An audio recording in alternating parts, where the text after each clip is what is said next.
Hello. Okay. Well, there's noise. Oh, Streamlabs.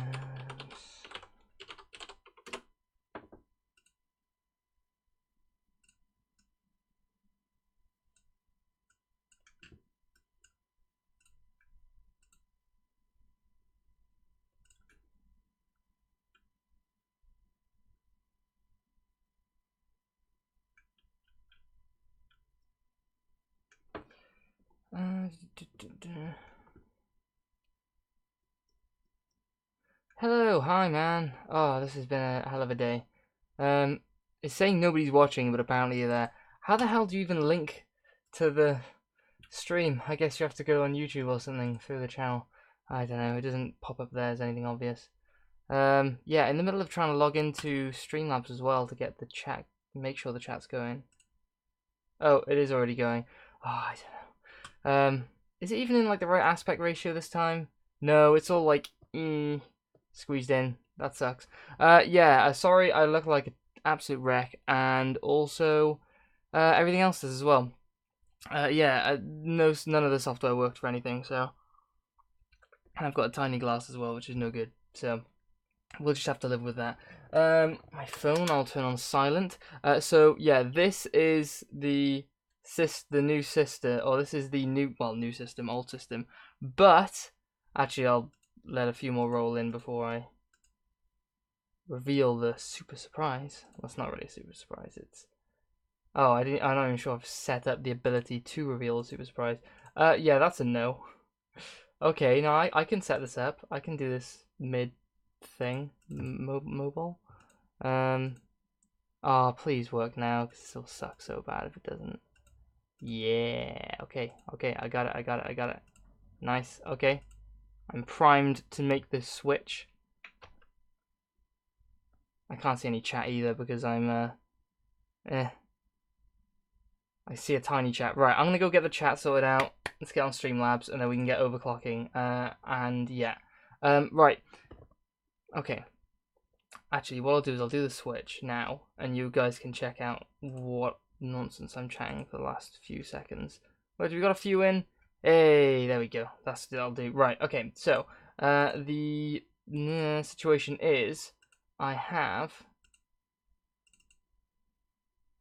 Double clicks don't work. God damn it. There you go. I have a new-ish system.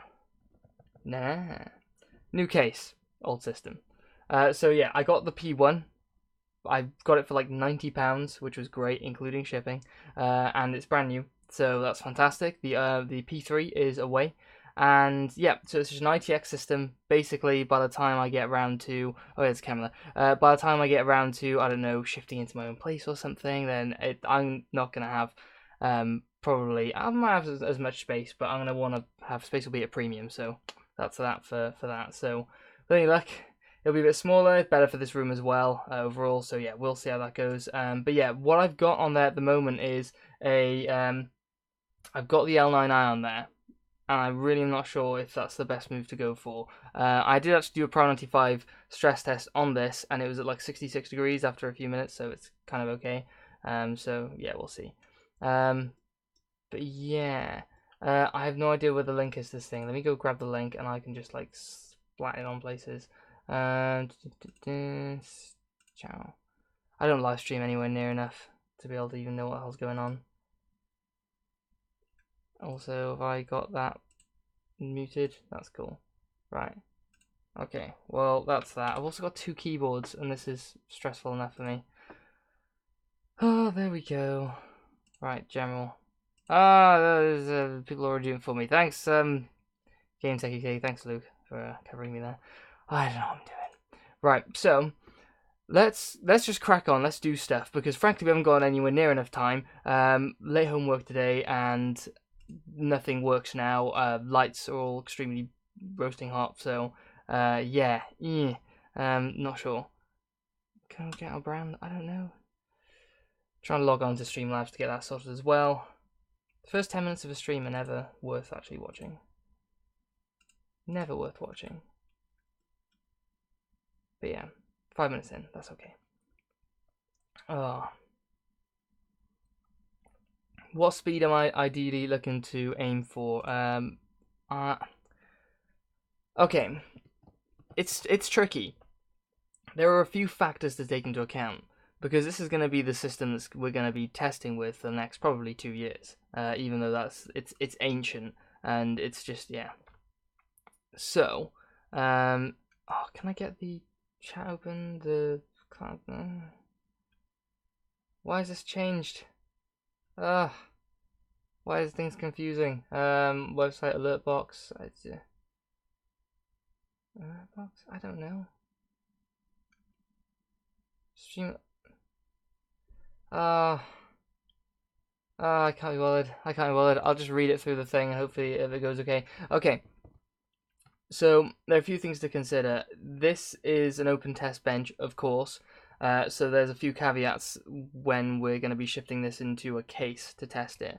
Airflow will reduce to certain amounts, to certain degrees. So I kind of think it's acceptable to have the L9i on there. I mean, what I'll do is I'll just throw I'll throw Priority 5 on for the sake of. Oh yeah, is the audio linked up as well? Because I have no idea. And the mic's there. It's actually yeah. At that shelf, you can see there, the mic is attached to the shelf above that, and it's coming over from above. So when I bang the desk, it's nowhere near as loud as it used to be. So it's all good. Excellent. Audio's clear. Fantastic. I can barely see. I don't know how to control Streamlabs. I don't know what's going on. I don't know how to get the is it the widgets thing? Is widgets what I want? Yes, chat box. Oh, okay, it's not that bad. I'm just useless. Right. Is there a color I can change? No. I don't know. Let's see if we can change a color. Text color.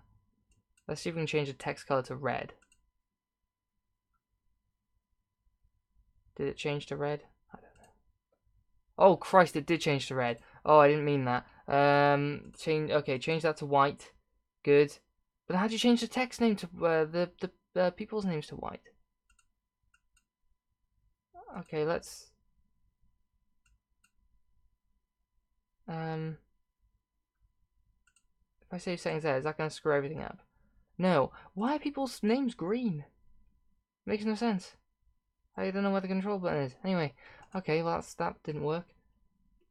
Riveting for anyone watching, right? Because I can barely tell who's saying what unless I have to go onto there, which means I've only got one screen as well. This is not a ideal scenario. Right, let's launch that. Let's launch the chat box so at least I can see what the hell's going on. Oh crap! And that was why that was a problem. Background color, black. If I save settings on that, is that going to cause problems there? No. Is it going to cause problems elsewhere? Okay. Right, we might be somewhere. Right, so that's that there, and yeah. So what I'll do is I will fire up. Okay, I'm transition. Right, transition. Good. Fire up this. That's the secret project, which I'm not willing to discuss yet. It's still happening. I can barely have any time to actually work on it. Right, so I've got all the benchmarks here on this here thing here, and it's all pretty much good to go. It's all labeled through. I have actually changed things now. We won't be. Oh Christ! How do I set it up? I don't know. Anyway, there's some we're testing, some we're not. So let's not worry about that now. I'll run Priority 5, Swan FFTs, and it's on auto. So actually, what I probably should do is have some sort of setup between. Oh, I already didn't pick this very well, did I? Build mobile. Yes, I did. Look at that. There you go. So you can see it. So anyway, yeah. So that's 2 mice as well. No good. So temperature. Oh yeah, I wasn't testing on small FFTs on the last one. So CPU is up here, which is obviously getting a little toasty already. But I mean, 85 degrees. I'm not sure what the fan speed's at because I can't test that. What we're just gonna do is goof around on this, and I'll actually like reduce the overclock to something more reasonable once I've worked out the acoustic limit. But this isn't very loud itself, so this might be acceptable. So I don't know. That's got to be pushing the full speed on the fan. which is very quiet. I think you may agree. Let's see if I can get that there. Awesome. So yeah. Oh, now chat's completely failed. No, it's not. Oh, I think it failed since the update or something. I've seen CUZ work well. Reverb, yeah. So, right, what? That's a notification. Anyone ever seen that notification before? Where'd it go? Oh, I wanted that one back. I just had a notification from Windows saying that it went above 91 degrees and like that will shorten the lifespan of the CPU. That's interesting. It's quite cool. It actually tells you, because I mean, if it didn't, then you know. So it is logging this stuff down. So anyway, 114 watts. Oh no, that didn't. 114, 115 watts we're using now. CPU temperature is 94. The clock it's dropped its boost clock and now it's down to 4 gigahertz. So that's a baseline. That's no good. Are we gonna have to change the cooler? Do you reckon? Should we just rip that cooler off and put something more substantial on, just to goof around? But I don't know, because the problem is that if we want to test in a really small case, then I don't know how to swing that. I don't know how to swing it. I kind of need assistance here. I don't know what to do. Is there actually overclocking headroom here for this? Because frankly, if we're going to be sticking a Scythe Mugen 5 onto this thing and putting it inside a case, it's going to perform much better than this thing in an open air test bench situation. I mean, I haven't even got any external airflow happening elsewhere, so that's not even helping. I have a feeling the cooler is just going to be a massive problem because we've got like 4 degrees of headroom here. But what does that say then? Like, what does that say about being able to test like mini ITX? Let me get hardware info up. Oh no, hardware info is set up very specifically, so I'm gonna have to be extremely careful. Would hardware info actually just like load properly? Right, can I? Right, layout. Now, can I turn these? Just show and not monitor? Okay, I can show and not monitor. Okay, so what do we want? VCore. Oh. Do you want specifically VCore? Like the specific one that says Uncore.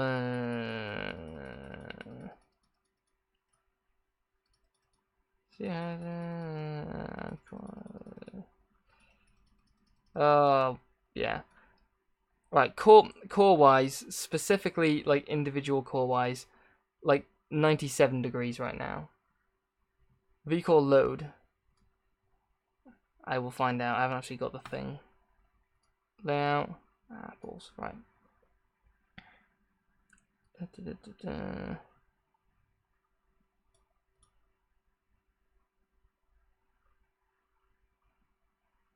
Core fast usage, Mac usage.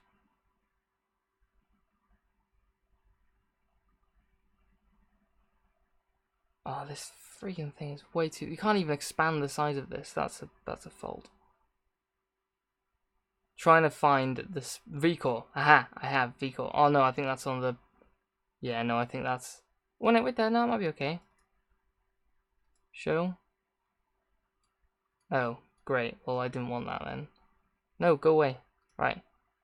Don't monitor. Don't monitor. Don't show. Don't show. Right. Okay.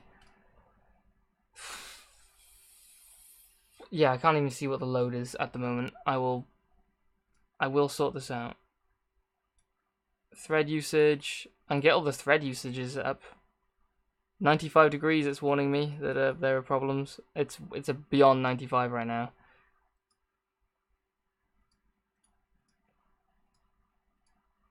If I show all of those, I'll show all the thread usage. Although I don't want to monitor them all, because that'll cause problem. Oh, So annoying. You have to click monitor to be able to see it. Like, I know monitoring, you know, that's what it is, but it is a pain in the butt. Right, I'm getting rid of those.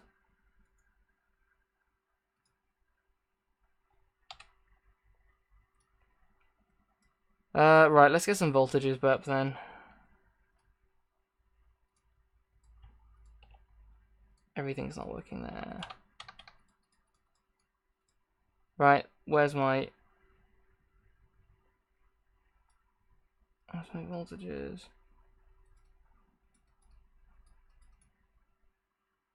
Super enhancing. Hey dude, how you doing? I'm not too bad. I'm tired, but I'm not too bad. Oh, I'm the worst at this. I don't know what camera I'm on. I need to shave.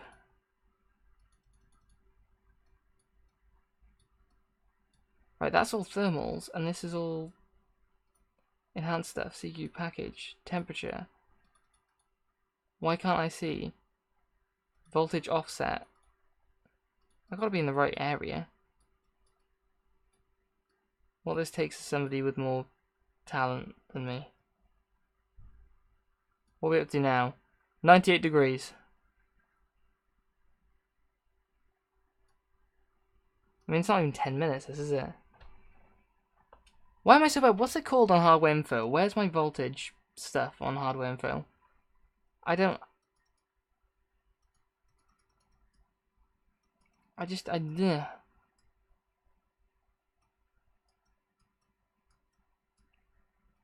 System. Don't need system.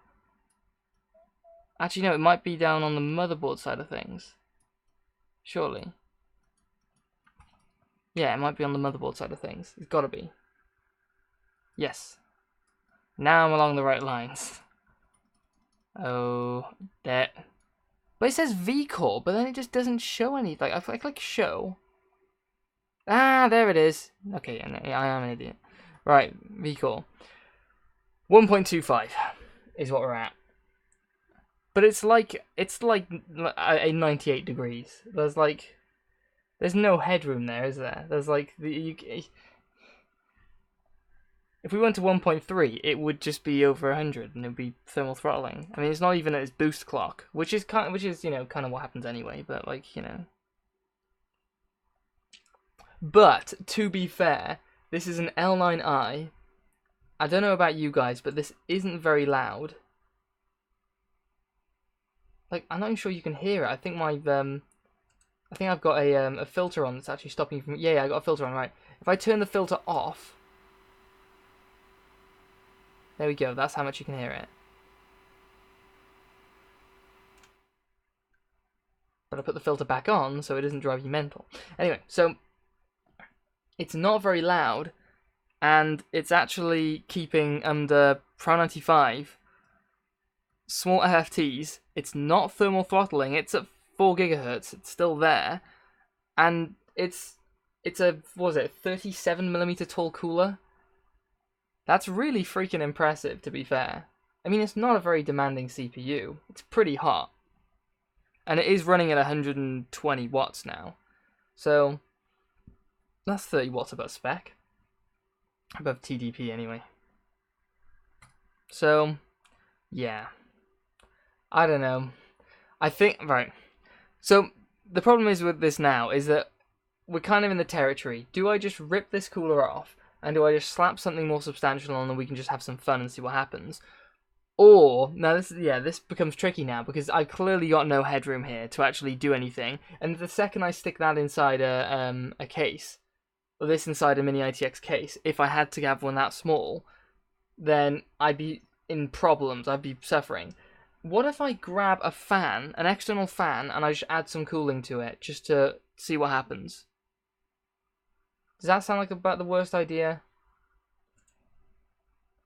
I got fans. I need one of those stalks which holds a fan. That's what I could do with.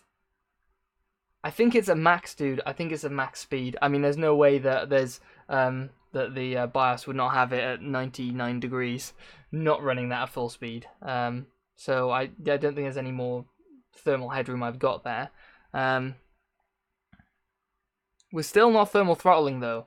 That's really freaking impressive. I mean, to be fair, like if generally when you get really thin mini ITX cases, they generally have like pretty overcompensated airflow to allow cooling to work properly. So like the Raven RVZ03, that just had a fan right above and was just blowing air on it constantly. So that worked. But yeah, this is a very anticlimactic because I was supposed to be doing like a live stream overclocking. Now I'm not sure whether I just ripped this off. The annoying thing is that what monitor should you buy? I am not the person to ask for monitors. Monitors is actually really complicated to go and buy because you can go for a specification, but you going for the exact panel and going for the one that has the exact like color gamut that you'd like if you're going for IPS or something. If you're going for like a gaming monitor, it's not so difficult to work out. But if you're, if you're working with like on graphics and stuff, you really just need to look at color gamut and stuff. I think Artings or something do some really good review stuff, but they go in so in depth that they don't cover every monitor because they can't. Or they could, but it just takes time. So yeah, Artings is pretty good. But yeah, the one thing I find about sRGB is it's kind of like compared to like the Adobe color space, it's kind of bunk. It's like, what is it, 72% of the Adobe 100% sRGB, isn't it? Like 72% of Adobe RGB, and so it's kind of bunk. sRGB is basically your web supported color space, and that was like was it like 1980s or something? When that was set out, I don't know when that specific spec was created. So that's a really old spec to aim for, but it doesn't really matter in a sense. So I don't know, if you're doing it for web content, 100% sRGB is actually fine as far as I'm aware. But I'm no expert on this. I just regurgitate what I learn from other people, which is basically what everyone does, to a certain degree. And I don't test monitors. Yeah, so we're not thermal throttling still, though. Although we are... We're dropping wattage, but we're not dropping clock. And we're not dropping voltage. Voltage is at 1.26. So how is it cooling itself? How is it? Well, how is it dropping the wattage and not dropping the voltage or the clock? Eh?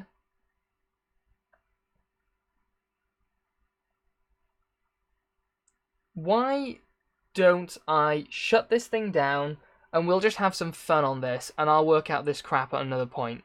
Let's do that, because otherwise we're just going to be watching, just seeing how long it takes for this to completely die.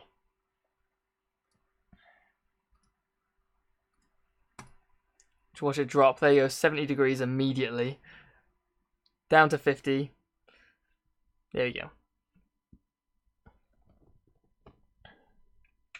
go. Middle ground is VA. Yeah, VA is middle ground. Yeah, but what's the situation with VA? Is it literally just a middle ground of the two, or is there a drawback to them? Because I was looking into it myself at some point, and I trying to work it out myself. Just found it tricky. I'm gonna have to. No, I can leave that there. The annoying thing is with this. Let's see. The annoying thing is with this system as it's set up now, for me to change the cooler, I need to remove the motherboard. So I have to take all that off. So in a sense, it's kind of less painful since you don't have to, I guess unplug everything and tinker around and like remove the back panel and stuff. But you do have to take that off.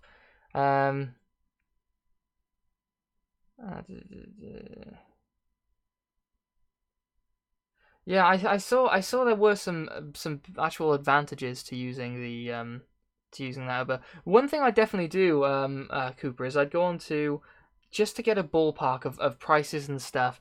It's just jump onto Part Picker, throw in the spec you want, the basic specs. So what type of panel you want, VA IPS, choose those two.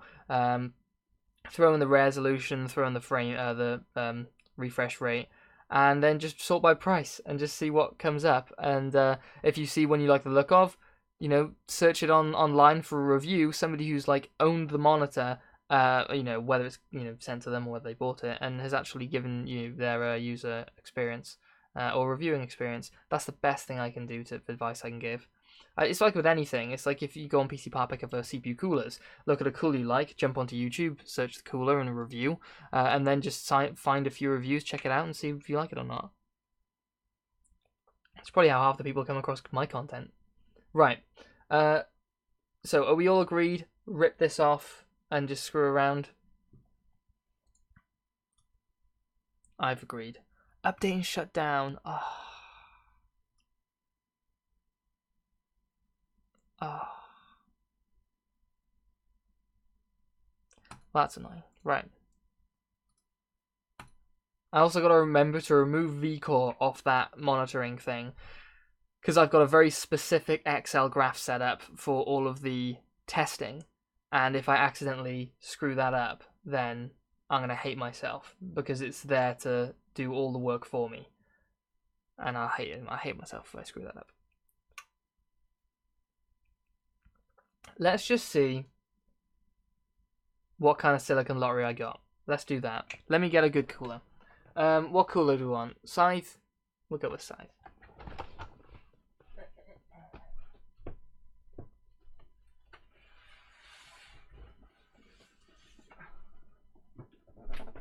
I could go with the Master Air MA610P, which I have on my shelf. Why I have that on my shelf is because I was intending to review it, and then I got busy, and then I just, yeah. D9L is also a good choice. I have a D9L. Ugh, right. It's too much stuff. Right, otherwise, drop vCore and aim lower. Yeah. I mean, that might be a thing. Okay, should we try and drop the vCore down and... do we try and drop voltage and see how high we can get the...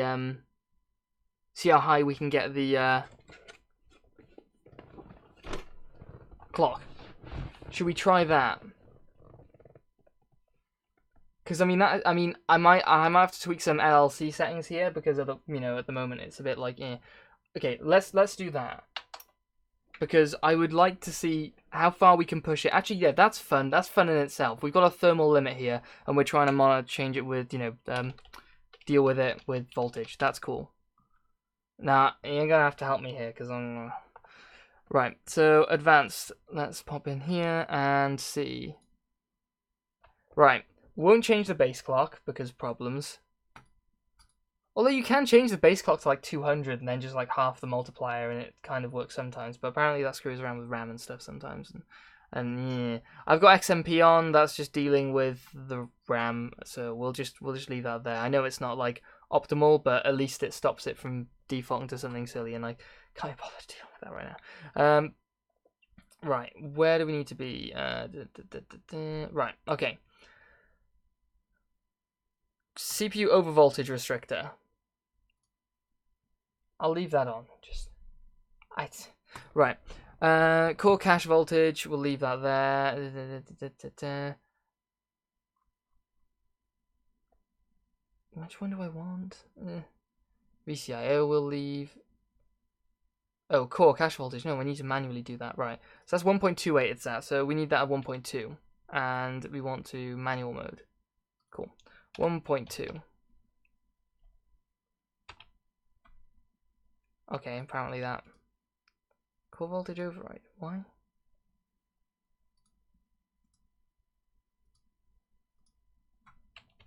Okay. 1.2. Good. So, 1.2 volts. Was that the recommendation? 1.2 volts, 4.4 gigahertz. And we want... Where's my...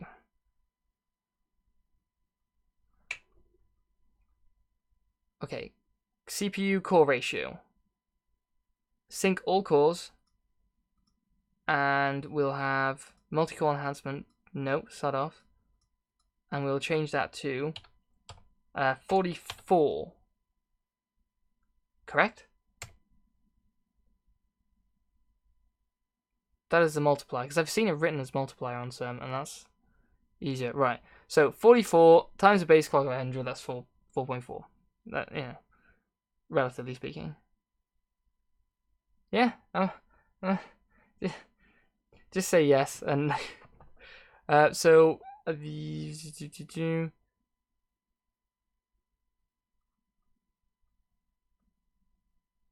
I've got that right, haven't I? I've got that right. I was trying to make sure I don't do something stupid, because I am awful at this. Right. So, you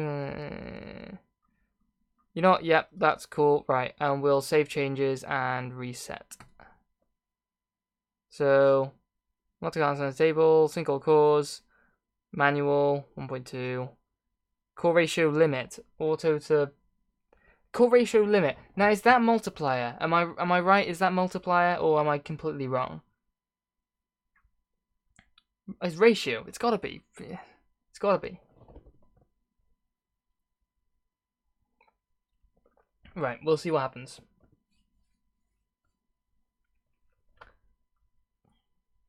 .5 V core. That'll never survive. 1.28 it was on last.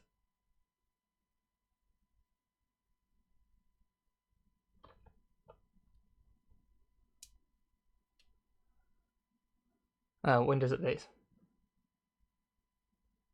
That would suck if it crashed on Windows updates. Because I bet that would be like refresh Windows.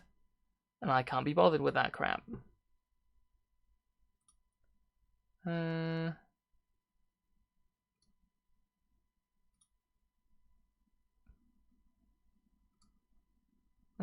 Right. Okay. I am on the wrong screen. I apologize. I can't believe I just did that all off screen, didn't I? Ah. Freaking suck. I really suck. Right. Let's get the benchmarks up. Benchmarks. We also want to pin benchmarks as well, because it's useful. Right. Okay. Oh yeah, we also want it. Right, we'll run it through permanently 5 as a starter. Oh, I just did small F. So, okay. The old permanently 5 I had small FFTs. This now has smallest FFTs. So, I technically wasn't on the maximum heat it would produce. That's a problem. So I'll go on to small FFTs, which is maximum power, heat, CPU stress. Smallest FFTs was high power, heat, not maximum. So get ready to crash.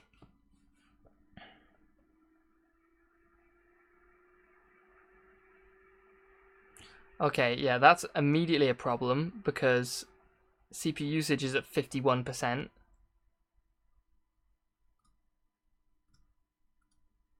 Okay, and if I stop, I'm going to load up hardware info because I didn't, and that's a problem.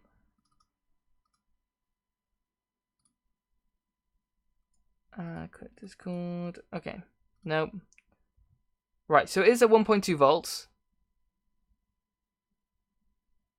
And what is our... We need to find the multiplier. Where's the... Oh, freaking hell, where's the multiplier?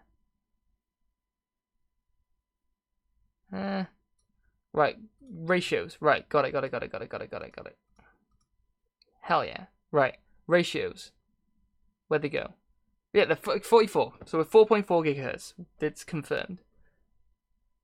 So let's just see that go to crap now as I... So yeah, 4.4 gigahertz. Okay. Right. Options, torture test, small FFTs, go.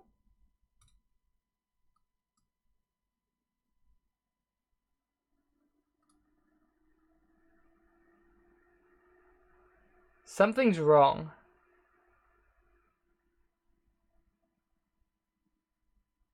Something's very wrong. Any idea, guys? We've got... No, the wall is cool. 4.4 gigahertz. CPU usage is at 50% with small FFTs. Right, let's press stop on that. Let's go to torture test. Let's go smallest FFTs, and we'll see if that brings up the... No, it's not. I don't think this worked. I don't think there's any way we're going to be able to get this to work. Because voltage is 1.2 current, all at 4.4. Okay. That just didn't work. It just didn't work. Right, let's go stop. Stop on that. Let's load up a benchmark. Let's have some fun with a benchmark and see. And we might actually have some evidence then of it performing really badly instead of it just being a graph. What do you reckon? 3D mark. Okay, I got R20. How was R20 for you? More for your money. 5 more. Okay, and run.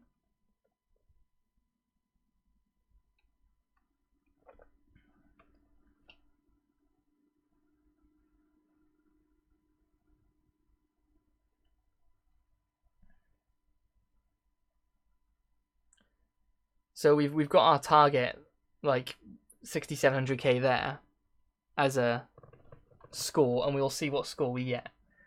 I'm confident it'll be fine doing this, but I just don't have, it just seems that there's a big problem with something.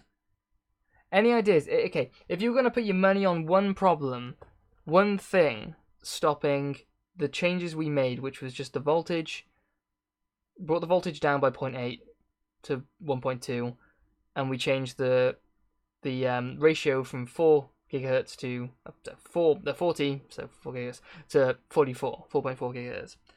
Just doing those things stopped the CPU from going to 100% usage. We'll see what it says after this test. I'm not sure whether there's any impact on changing to a different, I don't know, program or something in the middle of a test, so I'm not going to bother. I'm just going to let it do its thing. It's okay with some other tests, but I don't know if this is one. Like, probably 5, it's still going to burn the hell out of it. Right, I'm going to shut the door quickly.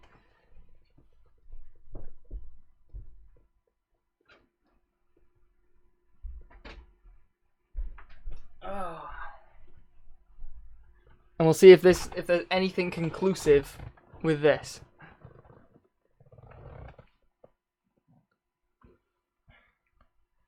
Hey, the sickness. How you doing, man? I'm actually trying to stay very relaxed. It's been one of those weeks. Actually, it's been an okay week. It's just been one of those, like,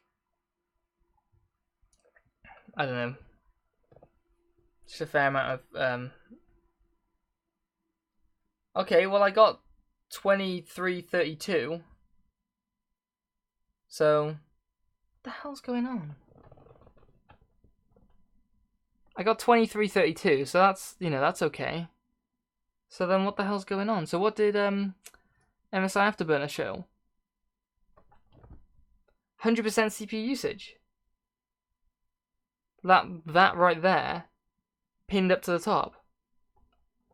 Oh, it's going interestingly. Well, we threw I've got the L9i on there. 1 for convenience, 2 because I wanted to actually test how far we could push this. Because this will be our smallest configuration, and in an open-air test bench scenario, it's the best configuration it can have, minus the fact I haven't got external cooling. But, oh yeah, we also have a Core P1, which is nice. I did ask Thermaltake if they would send me one. They didn't reply, so I bought it myself. I bought it for £90, which is a good deal. I couldn't find anything else, which is great, brand new. And it came with tempered glass panel as well, which I'll never use. But anyway, so I'm hopefully going to sell the Core P3 for like 60 quid, if I'm lucky, maybe 70 shipped. And anyway, yeah, so that's that. So we're testing this to see how far it'll go. We did it with smallest FFTs, which isn't the highest, apparently. I didn't realize I clicked that one. I clicked that one, I think. And it got very hot, 99 degrees, and it was going to go higher. So we sort of just stopped it out of, I don't know, I guess, fear of breaking, or I was going to say out of sympathy, I guess, probably for the system. But yeah, it just got too hot. So now we're trying to undervolt it, or not undervolt it, but, you know, lower the voltage and see if we can get performance out of that.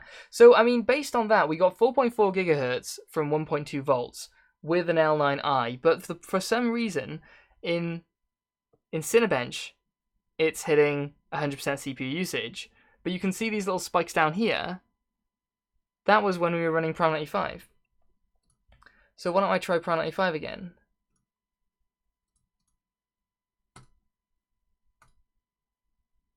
No. What the hell's going on?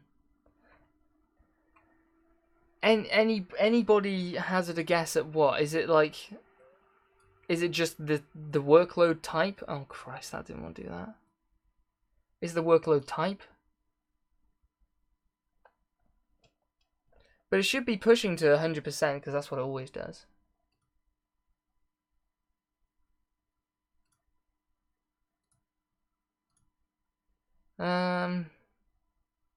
Worker 4 not running. What?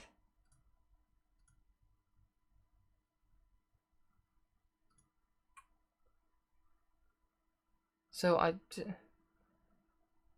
don't know. I don't know.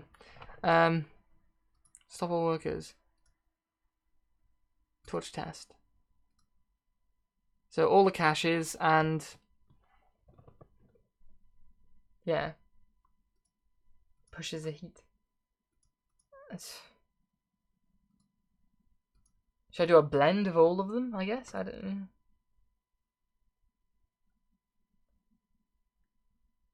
Run a weaker torture test. Not recommended. Fair enough. Okay, so I don't know where we go from this because clearly this is not a testable setup. If it can't push Prime 95 properly, then it's just, yeah. What? And it seems to be completely fine with regards to hardware info, saying voltage-wise. It's not dropping the voltage all that much. If at all. Average is like 1.98, which is good. So, which is, you know, just 0.002 below what we want. So, I don't know what to do. I'm going to go for a restart and just see if that fixes it. See if that helps. Oh, I need to get a power monitor for what you call it? The socket for this, so that I can actually tell how much power it's taking overall. That'd be a good thing to do, just to make sure that whenever I'm doing testing, it's actually consistent and go, oh, there's nothing wrong. I'll leave it go through, actually. I was going to blast. Oh, but anyway. You're horsing around with Daryl. Honestly, haven't missed a huge amount.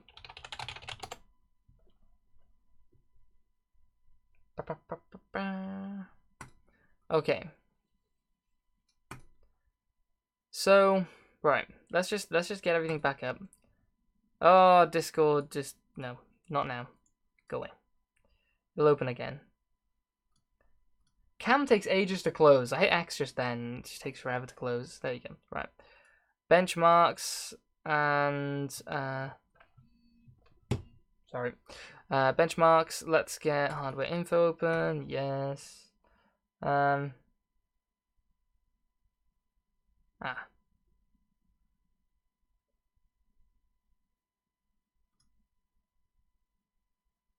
Shall I upgrade hardware info? Is that going to lose all of my settings if I upgrade hardware info? Actually, it doesn't matter. I will do it. Ah, I can't bother. That didn't last. Go away. Go away. Go away. Oh, for God's sake. Oh, and it doesn't load up. Is that because... Go... Ah. This is... See the problem I get? I get pop-ups here, and it's really irritating because sometimes I want to listen to what's happening in the Discord, and a pop-up will come up, and I can't use my freaking taskbar because for some reason a pop-up goes over the... So now I can't... Right. How do you disable this crap? Settings. Right, I'm turning it off on Chrome. Right, that's fine. Done. How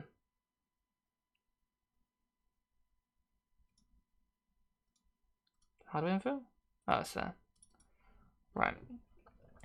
Okay. And Priority 5. Small FFTA.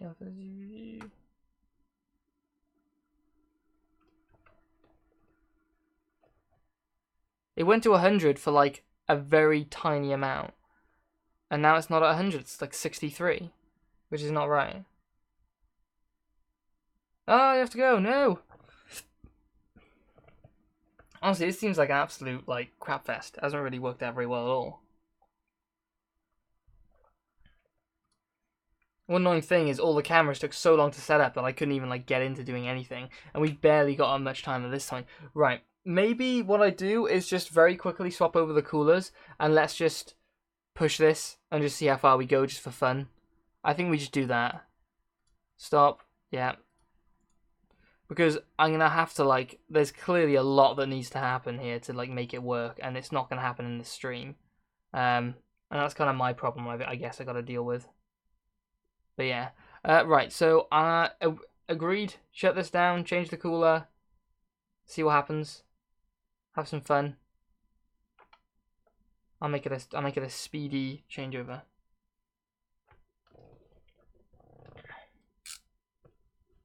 Actually, I'm wondering, is my...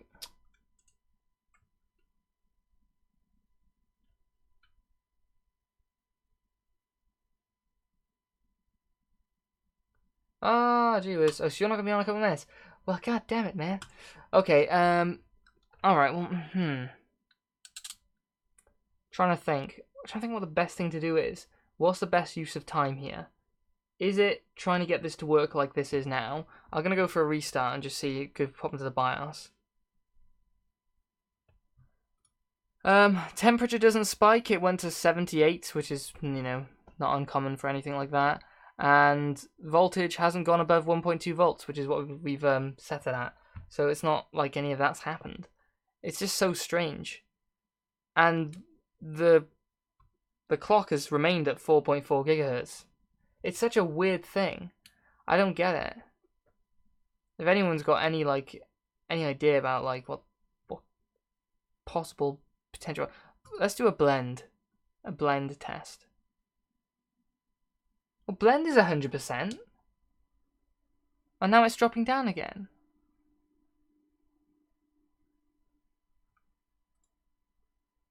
But nothing's changing.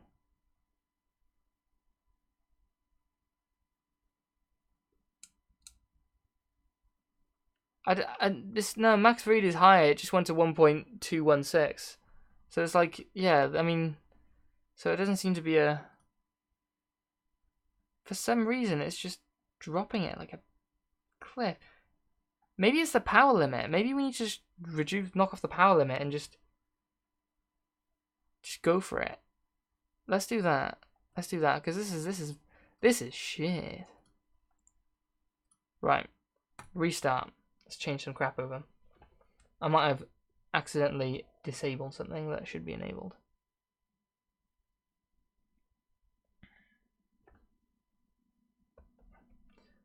Oh yeah, I've back to my Logitech K120, I think it is.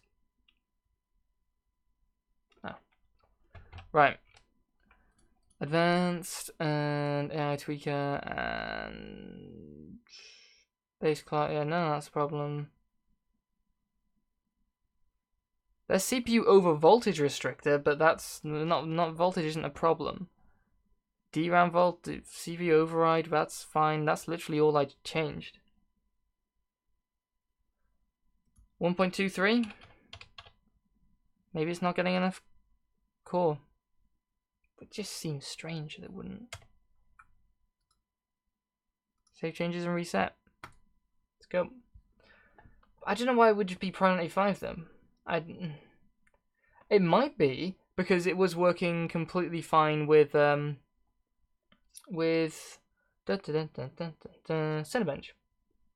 So it might be. Oh yeah, there's one thing that I found funny.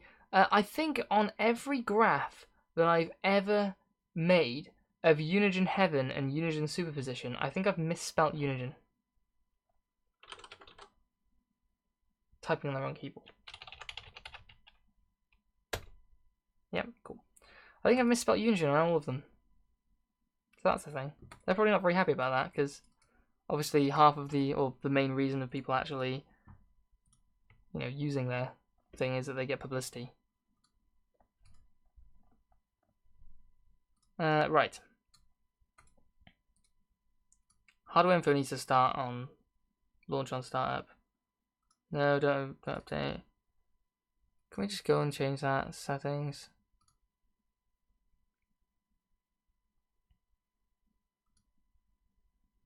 Show sensors on startup. Did I just add?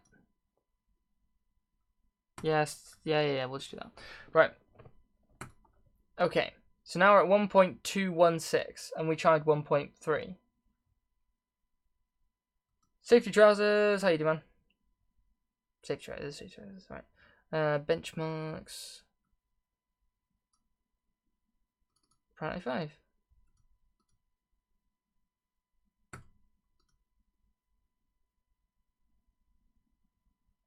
Ooh. It might have just not been enough voltage. Yeah. It's running hot now.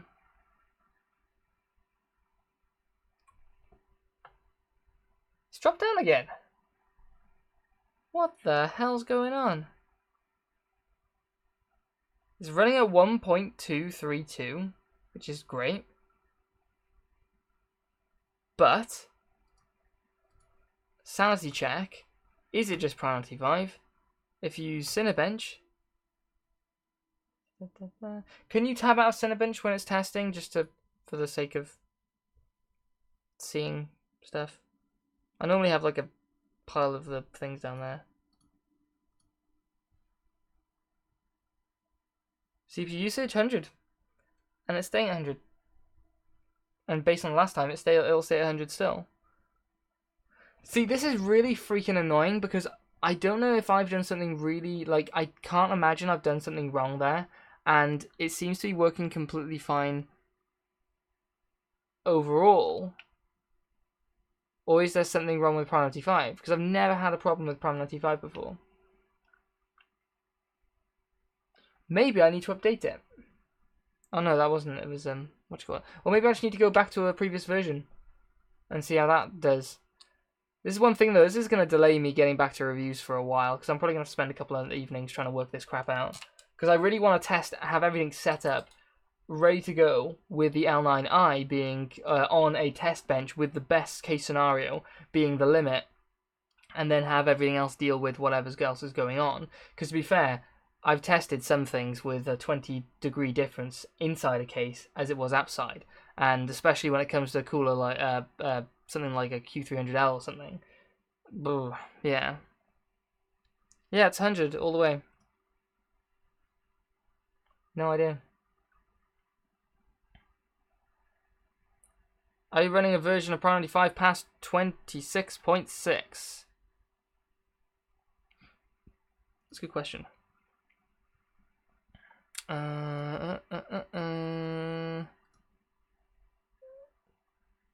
Yes, 29.8.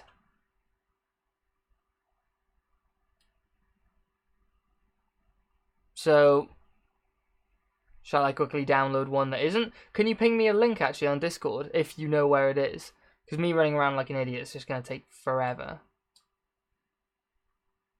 But that doesn't really explain the whole it not loading up all the cores like it did before.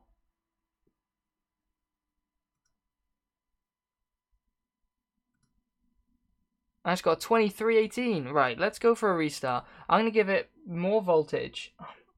Yeah, I'm going to put the voltage back to 1.28, which is what it was running at when Priority 5 was working. Because I just don't know why. Because it was working. At least I think it was. Can't verify that. Nearly missed it.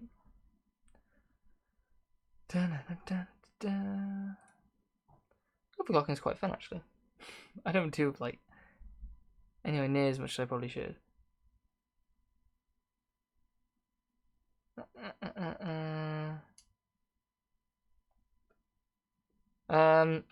Shouldn't. The clock didn't drop at all.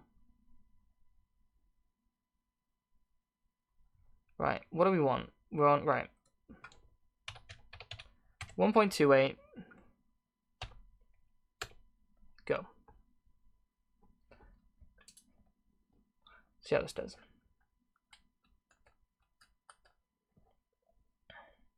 Oh, you did actually send me a link as well. Did you? Yes, you did. Perfect. Okay, I'll have a little look at that. If this doesn't work now, I'll have a look at that.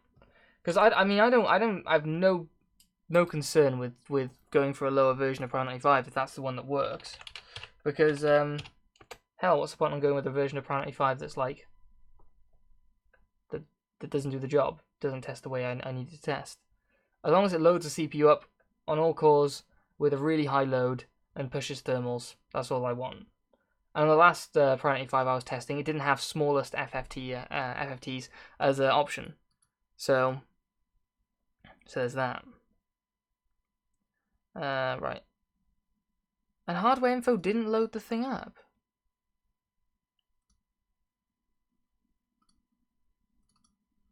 I literally told it, program, settings.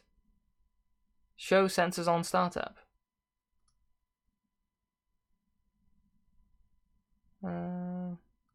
Maybe auto start is what I was missing. My bad. Right. Let's get benchmarks back. Yeah.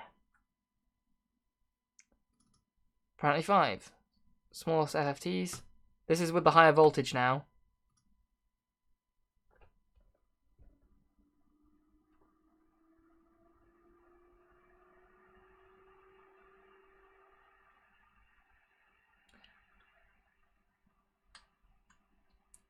Is an AVX workload that specifically, like, sensitive to voltage?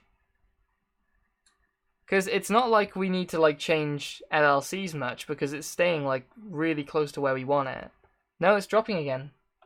You see the drop? So, like,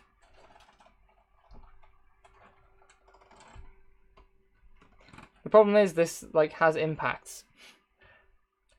This was what I was gonna do, but it should increase power consumption, no doubt. But we were at 119, but whoa, that went to 137. Maybe that's the problem. Should we turn off the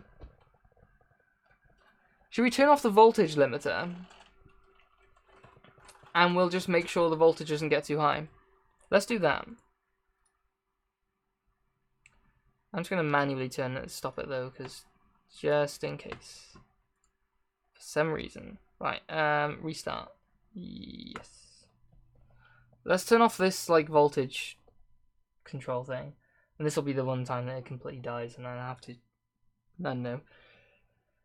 I get, like, a budget testing system, or I'd have to go for a budget editing system. More budget, and then use my editing system. Oh, I missed the... Damn it. The SSD's too fast for my own good. I know Zen 3000. I'd love a Zen 3000 system. Zen 3000, Zen 2, Ryzen 3000. Zen 3000's a few years away.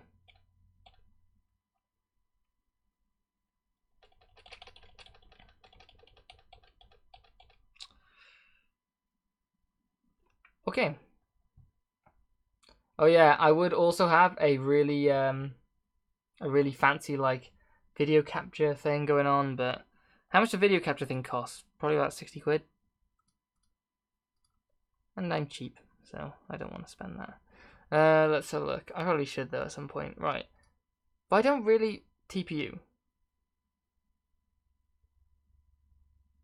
Oh, automatic overclocks. No. Oh, forget it. Trying to even work out. Core cache current max limit. CPU cache ratio. Yeah, we don't need that. Overvoltage on. Let's turn that off. The item can only be enabled when CPU overvoltage restrictor is switched off. Extreme overvoltage. What? I don't need that. I just want to not have the thing. Are they called Zen 2000 Zen Plus? Oh yeah, no, I know what you mean. I gotcha. Right.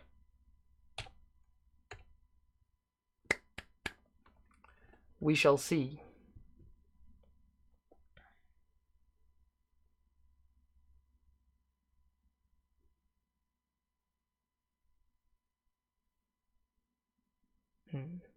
Oh yeah, hello to Noah, who came in.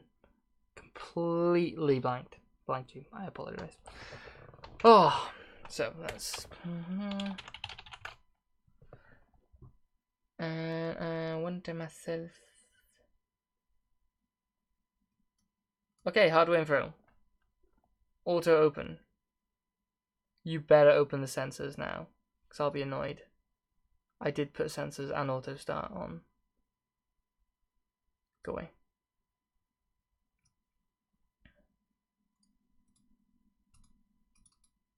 No, it didn't open it. Damn it. Right. Okay.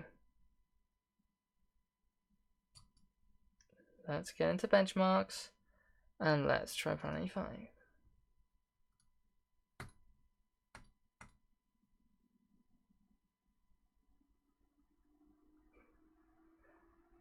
Okay, core is immediately at 94 degrees, 96 degrees, 90.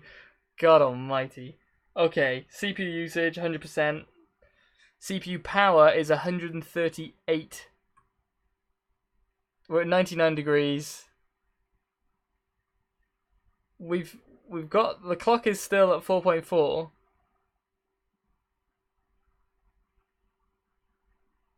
And now CPU usage has gone way down. So what is it doing?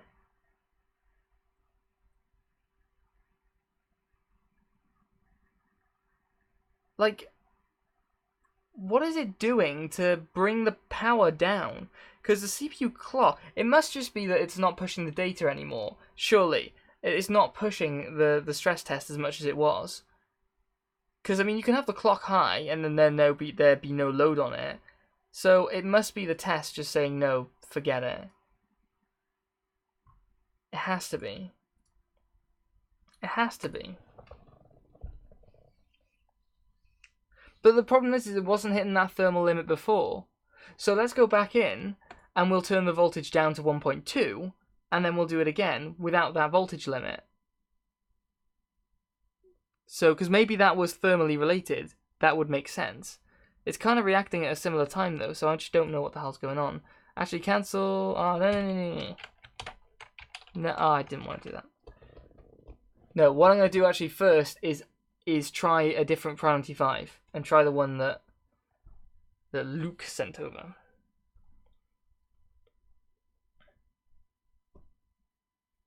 Because on older ones, I would be able to push it and just keep it, 100% load all the way. So yeah, like, let's do that.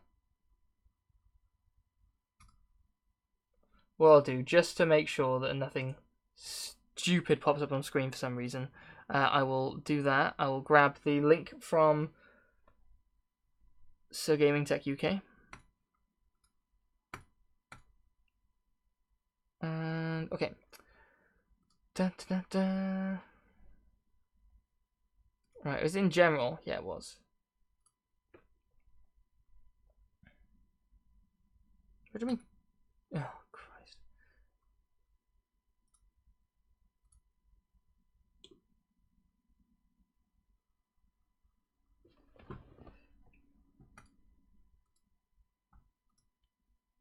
Oh, I just started to do the 32-bit one. Nope, 164.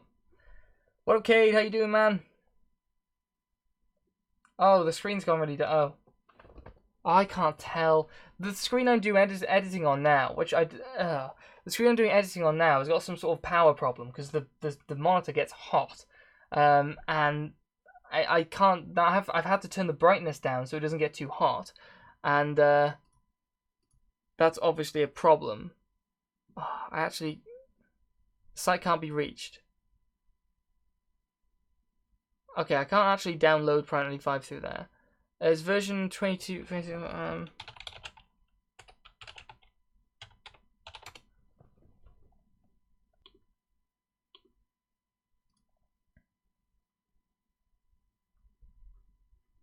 Mm-hmm.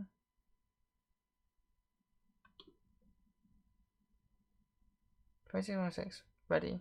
64-bit. No, can't be reached. I don't know. I can't find an archive.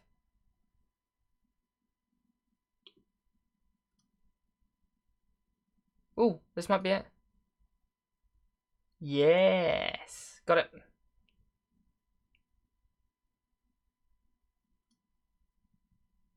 Got it.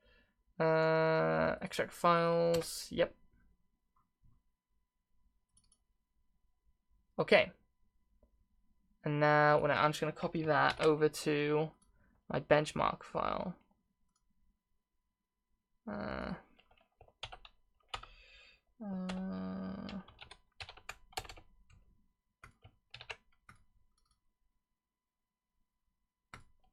Okay. Right. Switch back.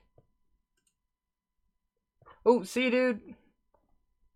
Oh, is that yes? Game technical. Yeah, I won't burn the house down. I'll try not to. Anyway, right. Small FFTs. Right. Now we don't need that anymore, and we don't need that anymore. Right. Where's my hardware info? Can you just load? Can you just? It's a constant wrestle with this program.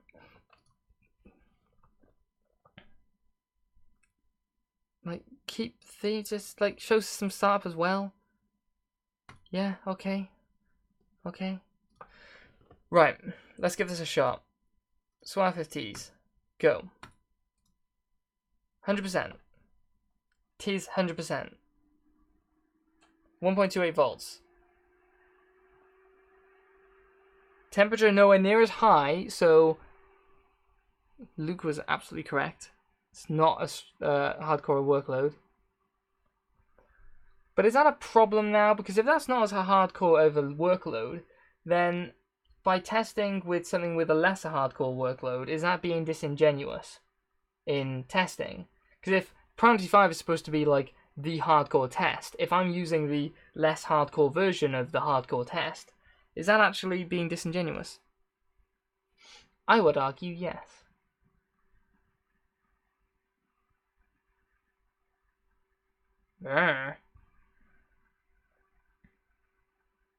It's certainly hot and heavy on it, so that's, it's still pinned it to to 100%. So I don't know where to go from here. CPU temperature is clearly rising.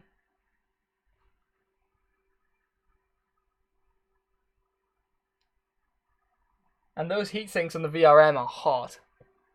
I'd actually like to know how hot the VRM is. I'm gonna see if I can get some settings on it now.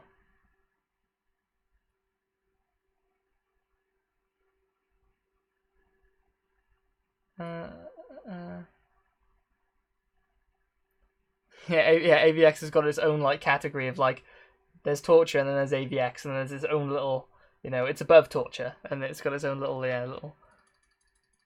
Right, let's see. Come on, motherboard temp 123.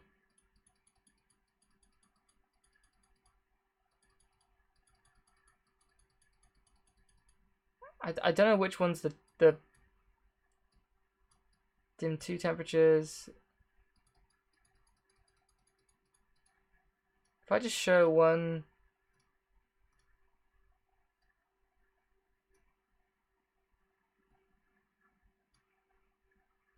temp 345. Ooh. Yeah. I'm gonna want to stop testing because that's 107 degrees.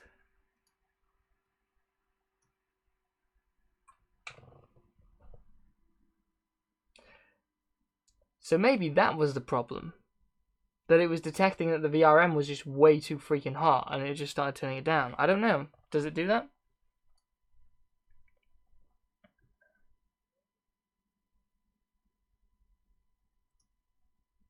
Or is it 107 degrees? Because I just stopped it and it's not going down. It's still really hot. It's still 107 degrees. It can't just be 107 degrees all the time.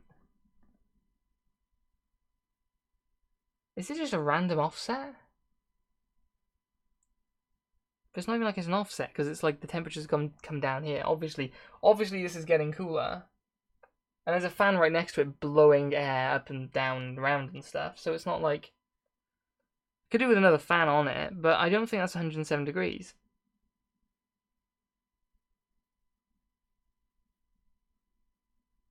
I think it's bull. I think it is bull. Let's see. I did see the dim temperature sensors. Okay, here's my argument for it being bull. If it's 100, like, I don't think those are the sensors under here. I think I've just chosen, although it is hot, but I can hold my finger against it and it's not melting. So I don't believe it's 100 degrees underneath there. If it was, I reckon this would be way hotter. So my argument is bull, is that if those were the sensors and it was 107 degrees there, then there was no way in hell it would be just 40 degrees on the RAM stick right over here. I mean, depending on how far away it is, maybe, but I kind of just don't believe that. And it just went up to 108. How is it getting hotter? I think it's bull. So, on that note that I think it's bull, I'm gonna not pay attention to that. So I think we're still okay. But is there any way we can find out what the temperature is? Oh, not VRAM. The actual DIMMs on the motherboard. Yeah, dim temperature 0, dim 0 and dim 2. Yes. Those are the only ones there, so there's no dim 1 or something. It would make sense if it was VRAM, because obviously that's not doing much. Although that backplate is surprisingly warm. Yeah. Not sure if it's restricting heat from coming through or if it's actually, you know, making more of a problem. Right, have we got any potential...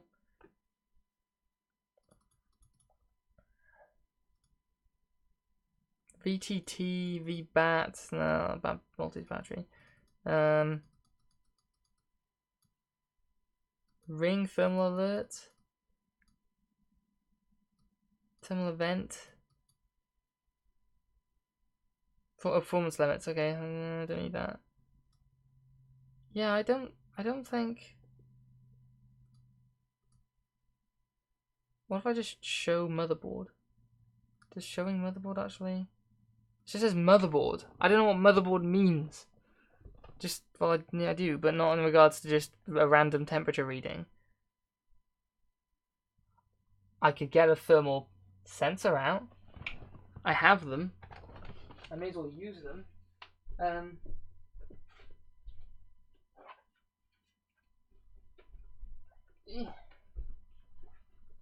I'm not actually going to keep these thermal sensors either, because I kind of think they're just like, what's the point?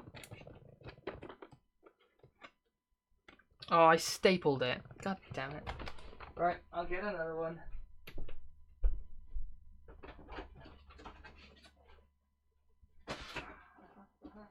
Where's the, yeah, this one.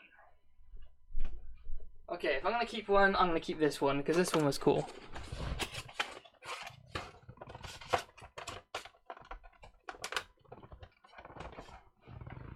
Right.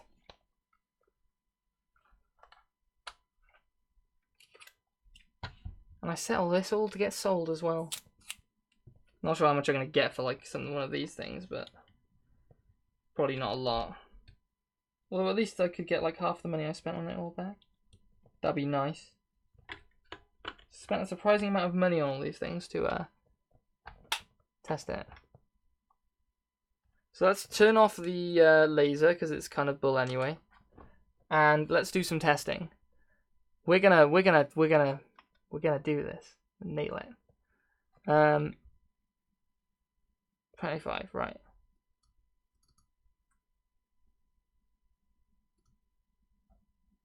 Let's see, options.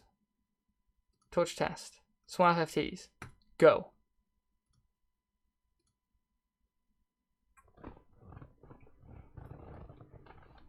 Apparently it's already 108 before we even started, so there's that.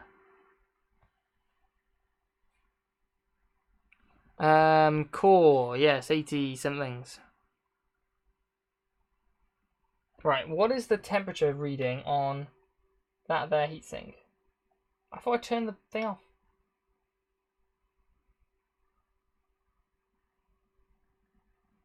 It's only like 42 degrees, and that's actually quite a matte finish, so I'm actually inclined to believe that's okay. What's that? Does that feel about the same as that? Yeah. It's warm but not hot. I don't know, if that lasts like 10 minutes, then that's okay. But the thing is, all we've got is 4.4 gigahertz, but we've got 2.8 volts here, so we can mess around with that. We could knock it down to 1.25. But yeah, I don't know. What is your? I don't know who I'm speaking to. Like, I'm just like, right, okay. What are your guys' thoughts on? Well, I do know who I'm speaking to because I've got the chat box there, but I've only seen like the last 4 people. What are your guys' thoughts with regards to using version 26.6 of Pro 95 for testing when there's like version 28 or like whatever it was? It was like a much higher version of Pro 95, because this clearly isn't as high a load as the bigger brother, I guess, of this. I kind of think it's bull. Like, let's put it this way. After, what is it, 31 to 34? Okay, after 3 minutes of this, we're at 93 degrees on the old Pro 95. If we go to the new Pro 95,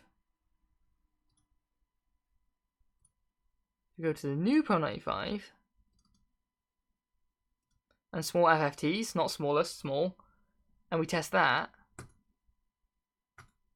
it goes to 97 degrees, and 99 degrees, 100 degrees immediately. It is melting hot. And that's why it's dropping something. It's dropping wattage down, and I'm not sure if that means that, I mean, what? Does the amperage change? Shouldn't do, I guess not. It just can't be applying the load as high. Motherboard is still 38 degrees or something. What's the VRM doing? Stop turning that on. 46, so it has gone up. Oh, 52, I'm seeing. I need to get a thermal camera. This thing's really not very good at, like, you're like, it's about that. That's a rubbish test and implement for anything that's precise. I don't know, guys. But it's not. The problem is it's not unfair to say, oh, this is a small cooler, and it's not unlikely that. Yeah, because I'm struggling, because I've 2 minds about this. Using the older one means that I can complete the test most likely with this cooler, because I mean it was leveling out at 93, and even if it creeps up another 4 degrees, that's only 97. It's still got 4.4 gigahertz, no problem.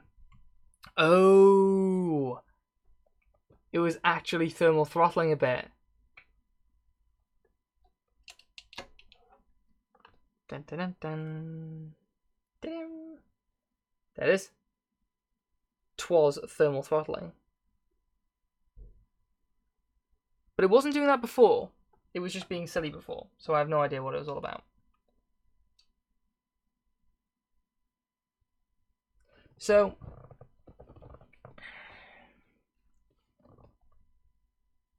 yeah, my two minds. Going with the older one means we can probably complete the test with this cooler. No thermal throttling on an open air test bench, and that's okay. And then we get a reading. But it means that when we're using bigger coolers, the test isn't going to be as hardcore, which is kind of like, it's a difficult one to say. So, but if we go with the newer version, we cannot complete this test with this cooler, even on an open air test bench. It just can't happen. It's most likely an unrealistic workload of anything. In fact, it definitely is an unrealistic workload of anything, because under editing, even though using 100% CPU, the load isn't there. It's not using everything the CPU's got. It's using just pure processing power, rather than, say, all of the cache, constantly changing things out. So, as far as my understanding. So, I don't know. Oh, how many watts was it pushing? It spiked up to 138 on the CPU, and it was using with the new one, and with the old one it was using 104. That's internal measurements. I can't verify whether it's, but it's ballpark. But it spiked up to 140, 139, and then dropped down immediately to 120 or 115, and then down to 110 with the new one. So I should probably just show you guys. What am I doing? There you go. So that was a spike there to 130, 140, pretty much 139.5. In fact, if I just pause it, it makes it easier for me to do. And then yeah, that was 105 there. I don't know why it's not because these things can zoom in really close, but it's just not auto focusing. Apologies, guys. One thing I find with webcams, definitely, and probably with all cameras which don't have a lot of control, like a DSLR, is that when the exposure gets high, the frame rate tanks. So when you get close and it needs to whack the exposure high because it's really black there, then the frame rate tanks. It's pretty interesting. So yeah. So I'm kind of my thoughts is that we go with the old Prime 95. We get a test that is hot and heavy, but is not extreme. That doesn't destroy stuff. We have got an artificial. We can use. So we can use. So officially, thank you to Luke for Luke Gaming Tech UK for bringing that to my attention. That was extremely important. We can use Cinebench to push and see where we get, and we can spend the rest of the stream tweaking the clock on this to push for performance to get a higher performance in Cinebench and not go to hit 100 degrees on Pro 95. That's one thing I haven't actually tested on my system, is whether... Oh, I don't think my brake library is linked. No, it can't be. No, it's not linked. Settings. Browse. Need to go find my brake library. Because I might need to go to a break in a second. Pop to loo. We'll check the results afterwards. Live stream, overlay, break B-roll.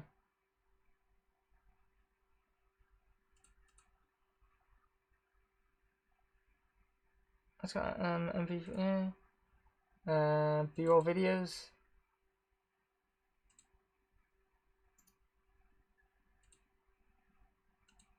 Details.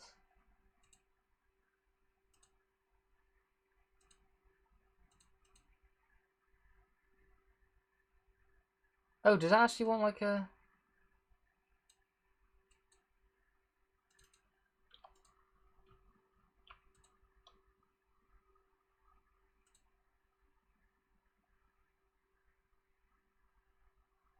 That's weird. Okay. Nearly finished. Yeah, I'm trying to work out what the hell's going on with my ability to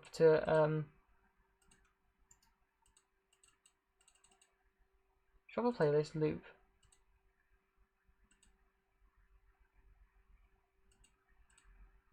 Add directory is what I want.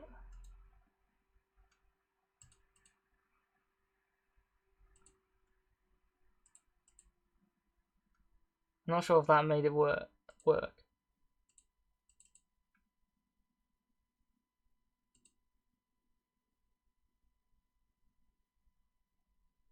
Okay. Right. You start visual raise voltage, even if you don't need it for the OC to raise the watts and be a bit more on the older test to give it more. Yeah, I could raise it as much as I get to like 99 degrees and like put top out. I'm gonna need to do like testing afterwards, to be fair, like by myself, so I don't spend all of your guys' time just like sitting around doing that test to tweak it. And because it'll have to be like a full 10-minute test, which will just be sitting around doing nothing. So if you go to Afterburner, oh, I hate myself so much. Right, run it again. I had it paused when I was showing you guys the stuff, so that was a problem. Oh, jeez. Just AV Techie, live stream, overlay.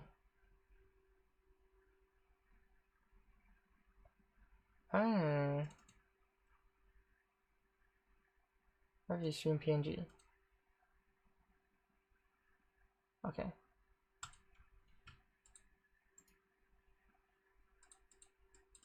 Yeah, my video break library really doesn't work anymore for some reason.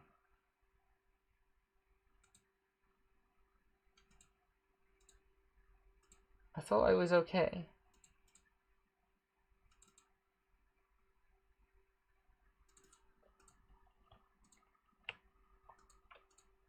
Oh, I hate myself. I was using the wrong freaking keyboard. Damn it. Oh, I hate myself. So, I mean, that should work now.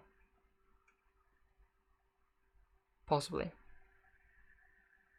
I'm going to do a test of the break B-roll thing. Maybe.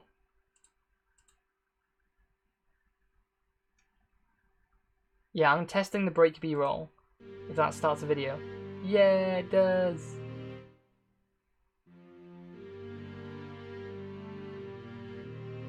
Yeah. Awesome. That's cool.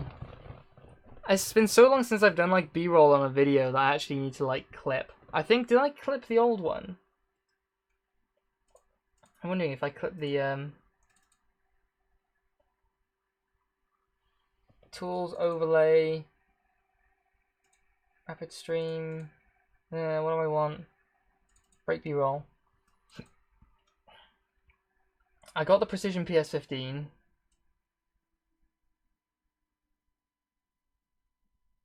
Okay, that's done. So that hit like 90 degrees. That hit 90 degrees. So there's not a lot of headroom in there, to be fair. I mean, it hit 99 degrees on. Oh no, I haven't refreshed. Sorry, from the screwing around. So that's actually not that's not a fair assessment. But it did hit 90 degrees on CPU temp, which is generally core 1, which gets the hottest. So, although I'm not sure though, because core 1 did get the hottest. So we'll call 0 technically. So yeah. I think what I'm gonna have to do is just do a pile of testing myself on this, because I don't like, I can do like hours of testing of like bringing the voltage down a little bit and pushing the clock up a little bit. But I suppose what we can do is actually just for, you know, shits and giggles, just push the clock up and see how far we can get, just to see how far this one goes. Let's do that. Bit of fun at the end. hopefully don't leave you guys disappointed with a lack of extreme overclocking stream or something. I mean, it's pretty extreme for an L9i. Although it doesn't take a lot to be extreme for it. Did that not... I literally hit delete.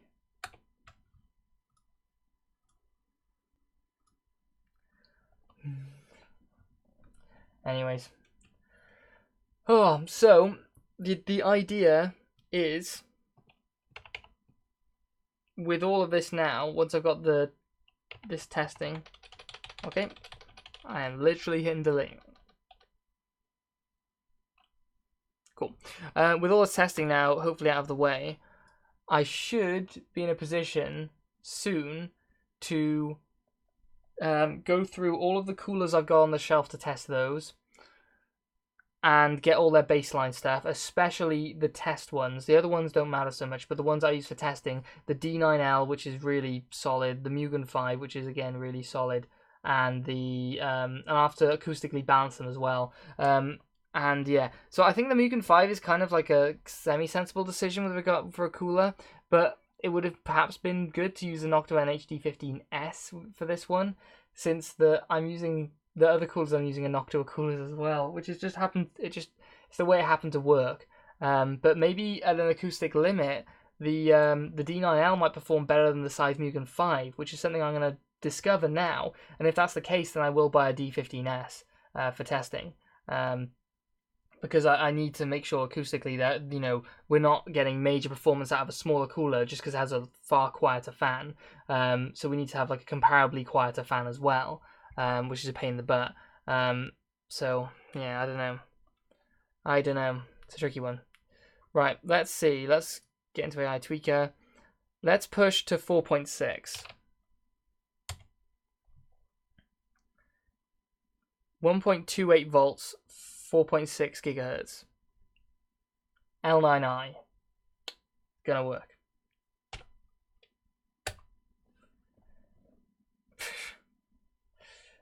So yeah, that's the thing. Yeah, that's the thing. It's kind of annoying actually. It is very annoying actually. Yeah. See if 4.6 is stable at all. Well, it loads into Windows, so it's stable on that count.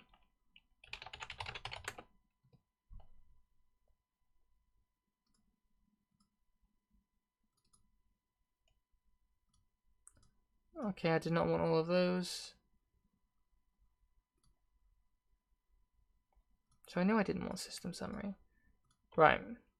So it loads on Windows. Is that a surprise? Who knows? Hardware info. Right. Let's give it a bit of Cinebench.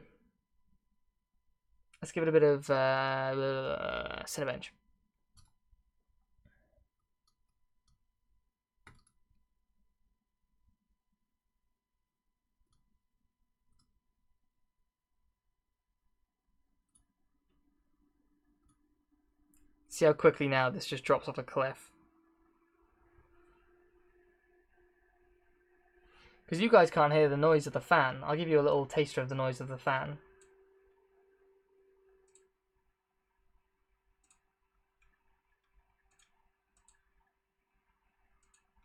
Okay, here's a taster. Which is really not too bad.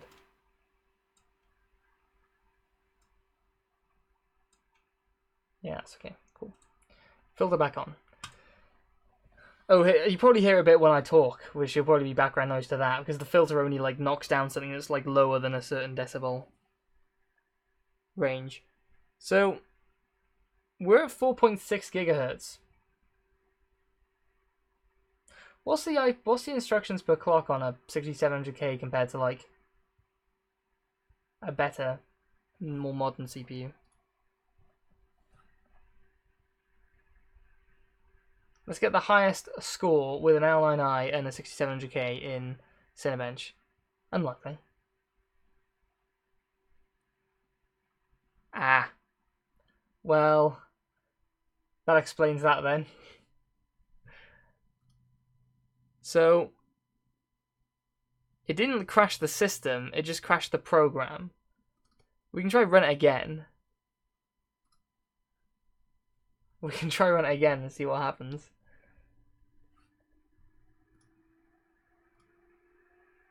So, voltage-wise, we didn't go above 1.3 volts. Average is 1.28, so that spike to just under 1.3 was like nothing. We'll try prime now. Clearly, this is not stable though, so it's not like a system I can use to test. You know, 4.6 is not going to work. Be nice.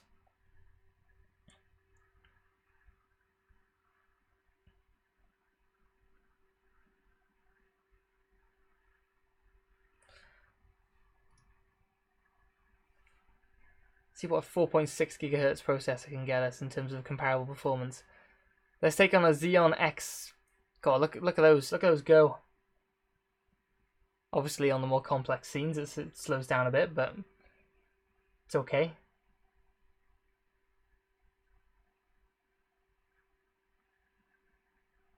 So, yeah, one thing I am actually planning to do, hopefully, is get this secret project, that thing, there, done in the next few weeks.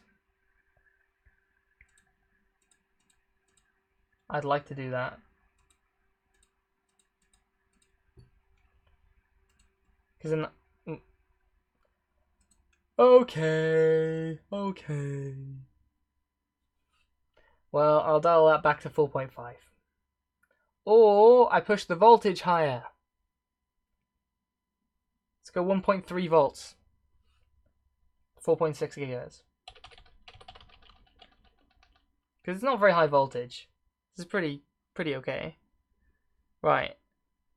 Advanced. AI tweaker. Where's my voltage? There it is.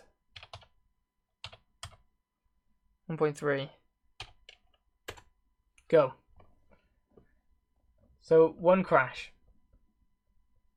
On overclocking live stream, one crash isn't too bad, but considering we haven't really been doing any overclocking, then maybe it's not so good.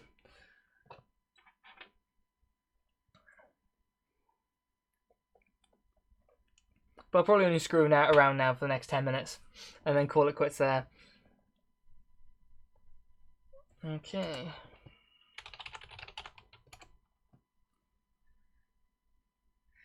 Yeah, I'm interested too. I think it needs a fundamental redesign. I think with the amount of wood and steel and copper involved, it's just too heavy. Makes it unwieldy.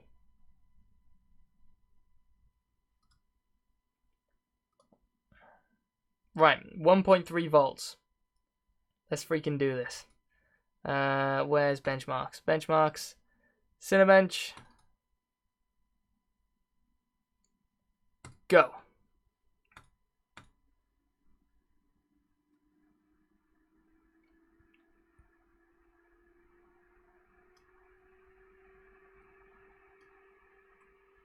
Okay.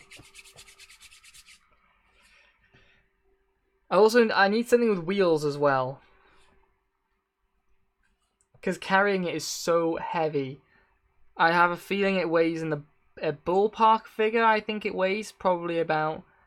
It's because it's so unwieldy. It's difficult to tell how much it actually weighs. I reckon it weighs more than 20 kilos easily. I reckon it's around the 3 kilo, the 30 kilo range. But it's hard. I've never tried to pick it up with one hand. I wouldn't, because it would break, probably. Is it stable? 4.6? You got past this bit before, so we are not yet at territory of crashing. Where does it crash then? When it gets around to the bookshelf, is it? Or was it when it was trying to 108 watts on CPU power. It's trying to do the like DVD shelf or something, or bookshelf. I think it's got DVDs on it. Painting's done. It's finishing off the sofa. Ooh, DVD shelf. That's a tough one. That's quite good, actually, that. Can't really see all the things.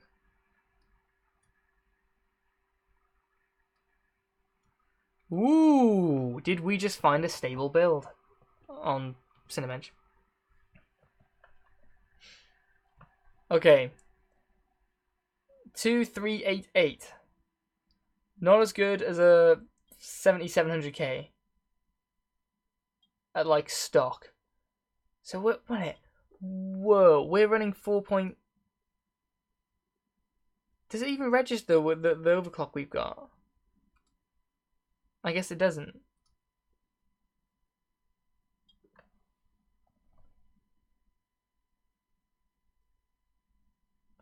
Yeah, I reckon if I put that much weight on one of these, like I would definitely kill one of these light stands. Speaking of which, I'm hopefully going to be selling those and then getting, I'm sort of incrementally like selling bits and getting things that suit my use case a bit better. I think when you start one of these YouTube channels or whatever, you start any sort of project in a confined space, you start off with the cheap thing, which is all you can get. And then after a bit of time, you go, oh, maybe it's worth investing like an extra, let's say sell that for 90, or let's sell that for like, I don't know, 60 to 80 pounds, and then we'll get something that's 150 pounds, and you invest another 60 pounds into the channel or your project because you've got a bit more faith in it. And I know lately I haven't been producing lots of videos and stuff and whatever, but it's because of all this testing, setting up all this crap and getting it all into a position and getting that sorted out, which has been really important. And yeah, what was the main holdback on this? Oh yes, it's been setting up all the testing stuff, which I would go through, but it's gonna cause headaches. Okay, let's try priority 5 then for the sake of it. We'll try the old one. I think we're agreed that the old one is the one that we're gonna use because it's a more realistic like workload for a long workload that we can apply. That will be closer in terms of thermal load and stuff to like an editing system, like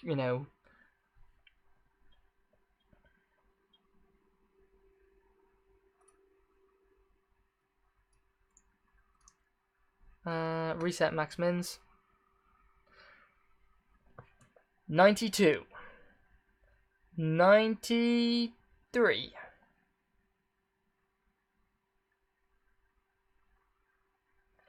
You know what? One thing I'm mega surprised with this thing, and I'll tell you if it crashes when it's happening.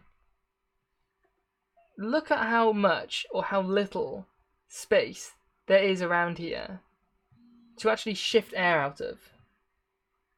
Look how little space there is. Because that there, the shiny bit there, the tip of my finger there, that is folded over fins. Those are folded fins. So it's not like it's just air's allowed through. That's kind of structural to the whole piece. Below is where most of the exhaust is going to be happening. Right below here, and you can feel it here. Like if I can get something like, I got a bit of tape.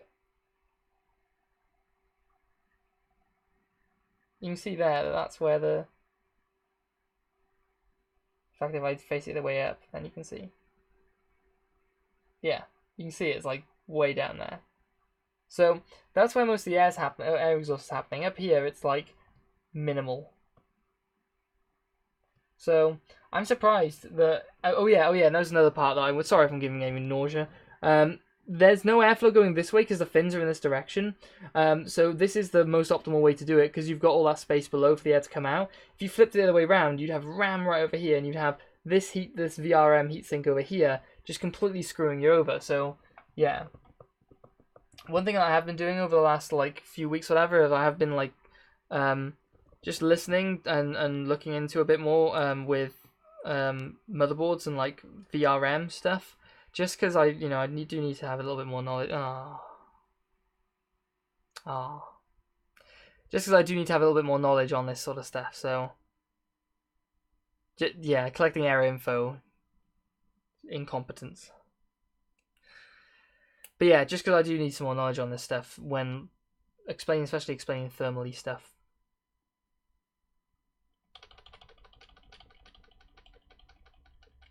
So I don't know how hot that got because I wasn't paying attention.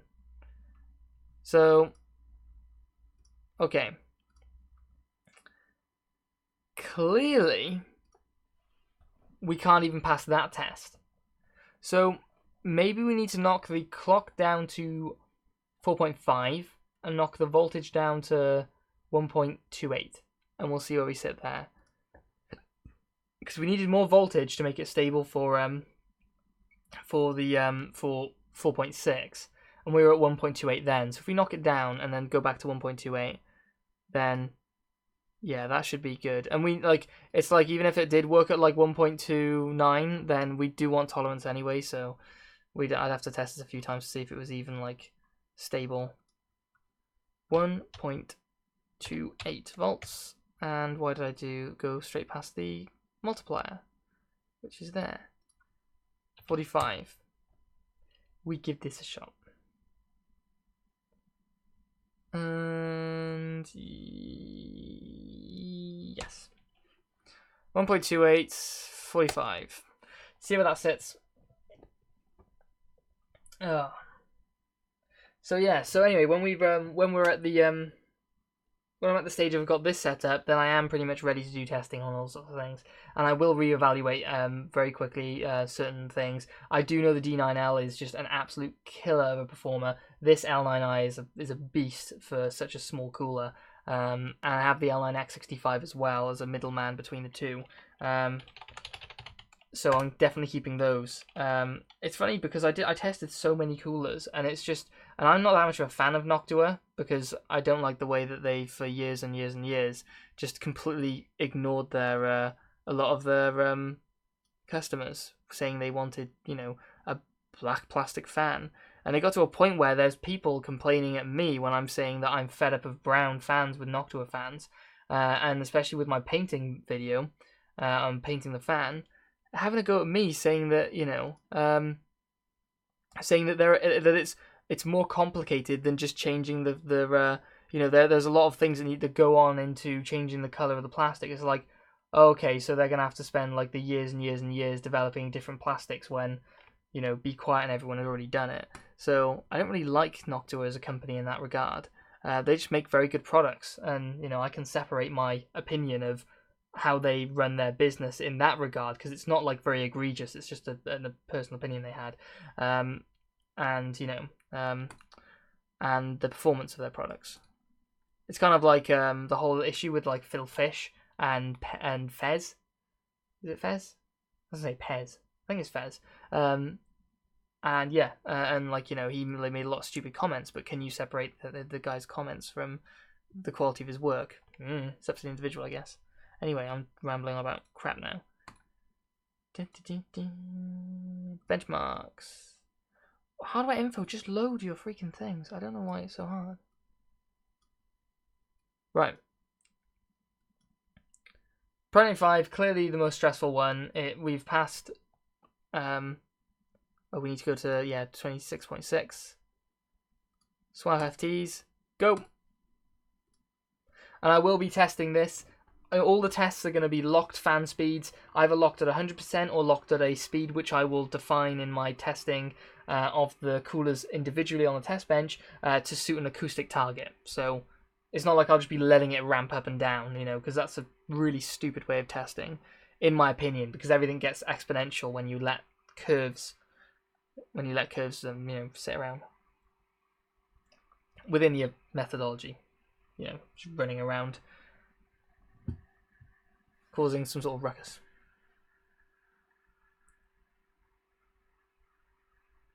Well, I think cooling wise it's cooler already, so it's at like 90 degrees when it was like 93, so maybe we keep an eye on it this time.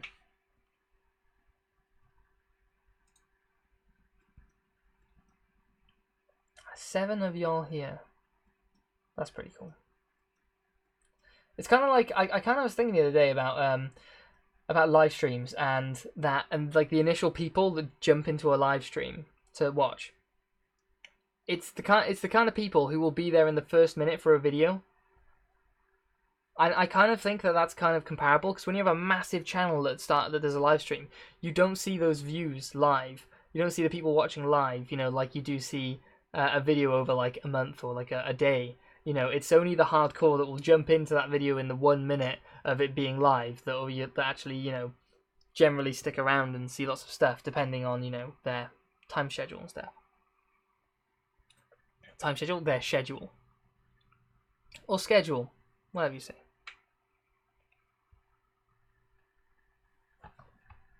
Well, it's 94.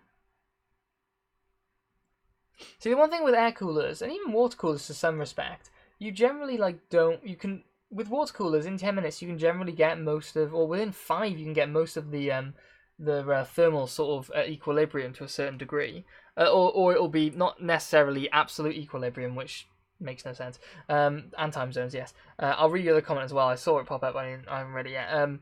But you see most of the heat is generated in the first 5 minutes, especially with air coolers. I mean, we might knock up by a few degrees in the next like 5 minutes or something. We might take us to 100 degrees, but it's at 95 now. It's kind of like when you do a project. I emailed a guy in work earlier on. It's when you do a big project, like we're doing some visualization stuff in work. You get 90% of the work gets done with 10% of the effort, which is just a really common saying. Around about this. And then to get that extra 10% of the work done, you need to spend 90% more effort or time or whatever the metric you're choosing to measure it by. To get that extra 10%. So with this, it's like 90% of the heat is in the first 1 minute.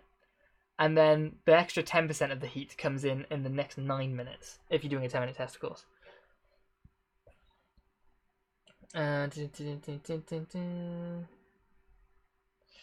Those people are talking about the newest 120mm Nosco fan, and all the R&D went into inventing the special blend plastic, and the reasoning why it will take them some time to do 140. Yeah, the plastics already exist. You could just get GRP tool, glass reinforced plastic, tool plastic, the stuff that my drill is made of.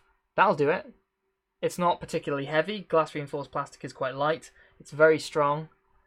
It can take a lot of impact, a lot of load. So yeah, GRP. I mean, borrow Bosch's one. Green would be better than brown. A dark green. Dark green could be cool. But brown, like beige and brown, it just sounds like an old person decided the color scheme, like a really old person. So yeah, no, I think I understand that a lot of the arguments with Noctua is that their clients are more in industry or industrial, as it were, so they haven't got a huge they haven't got a lot of pressure. A business pressure, as it were, to invest a lot into consumer products, which kind of doesn't make sense considering that they were still developing a lot of consumer products and still, showcasing them at Computex every year. So that kind of argument kind of falls down a little bit. We could spend a whole stream just going through weird comments I get.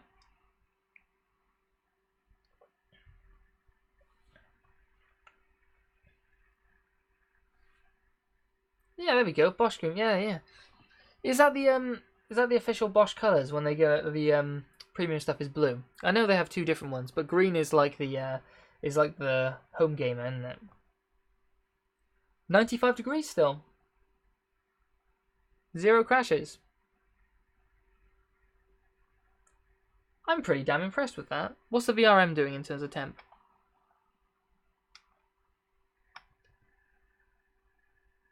Not the VRM, but the heatsink. Max I'm seeing is 50 degrees. What's the fan doing? Fan's at 40 degrees or something. It's a matte finish, so it should be okay for testing. What's that one doing? Yeah, VRM is the heatsinks are at 50 degrees, which is not too bad. What are we doing in terms of Oh, that's a really bad test. Yeah, that's not even worth mentioning. Power supply unit, it's doing really well. Yeah, blue is the pro stuff. Yeah. I actually think this can go the distance. 4.5 gigahertz at 1.28 volts on an L9i on an old Prime 95. The old bit gets me. The old bit really gets me. I would like it to be the new one, but it's like I'd have to drop the voltage so damn low, and then at least the voltage is high on other tests if we use the older one. It should be a more realistic workload towards like an actual render of stuff, because even like rendering, like CPU based rendering, just is nowhere near as extreme as like Pro 95. Like I will never see with this cooler rendering on this system 90 degrees on the CPU. Just doesn't happen. At least with the program I use, which is Premiere Elements. I've been using Premiere Pro in work actually. It's actually really, really usable. Really usable. I'm actually really interested in trying out Premiere Rush at some point. I'm going to try Rush at some point. Because that's like $9.99 a month. And with YouTube like stuff coming in, like I can cover that like comfortably. You know. Obviously that means that takes the £10 out of the pot for putting into stuff. But like that's okay. We're kind of doing okay, and then when I get back into things, we'll be getting more views and stuff, so that'll be supplying the channel. So I think I might try Rush out. I think it's got a few more better effects. I mean, at least with Premiere Pro, you can take a keyframe and you can split the keyframe to allow the effect to transition across much better. So you can have like a speed transition from like you can ramp a transition of speed up, whereas in Premiere Elements you just can't do it. You have to like blend. You have to use an actual transition, not like a keyframe split.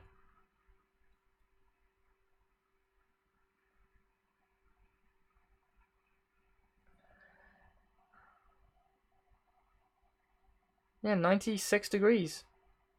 I think it's rock solid. I see 97 max. All of this is going to be tracked by hardware info, and all frame rate is going to be tracked by Fraps, which is feeding into hardware info. At the bottom of this, wrong mouse. At the bottom of this, there's frames per second with Fraps at the bottom. If you can see it there, you can't actually read it, but it is there. And that'll log things down. And all I got to do then is assign one key command to start a test and end a test every time.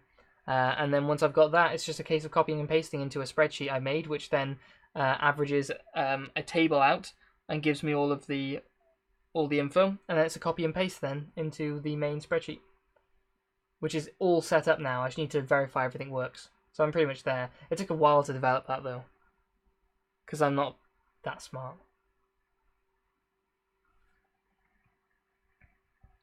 Getting little blips of like dropping temperature, but we're not seeing like it's not translating through as like a clock drop or anything or anything along those lines. A slight wattage drop happens, but yeah. I've gone for I've kept the Be Quiet Dark Power Pro on here just because it's like 80 plus platinum. Best for testing as far as I'm concerned. Keep it nice and strong, and it's my biggest one as well, so I can't put it in many cases. I will need to develop though some brackets to go on the front to hold to do cooler testing, and on actual like cooler testing I'll just remove the graphics card outright because I don't need to do that, and I'll just be testing Cinebench on the cooler testing in Pro 95. So yeah, that'll be my test. So I won't be bothering doing like physics testing games and stuff because like I mean just it doesn't need it. If you're doing a really CPU demanding intensive game, then Pro 95 should easily cover that kind of statistic, and at least like the 3-minute test of Cinebench should be fine.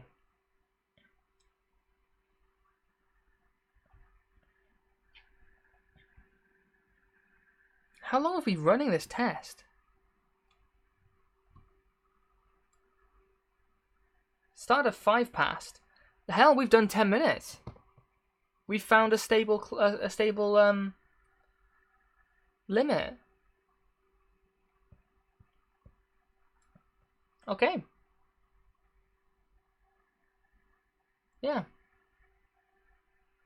Yeah, no, that's awesome. I didn't think we'd actually like come to a conclusion on this, but we did.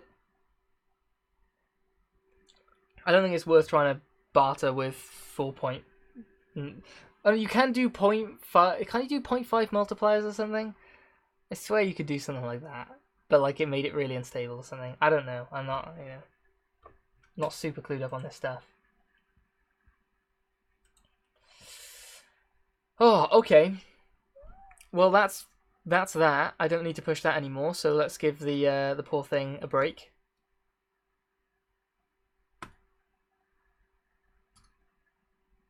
Okay, that's really cool. Oh yeah, one thing I did do was I pinged. Actually, I won't mention that because that's. No, I won't mention that because that's potentially not cool. Nothing to do with nothing negative to anything. I just I don't want to preemptively say something and then have other people involved or other entities involved and then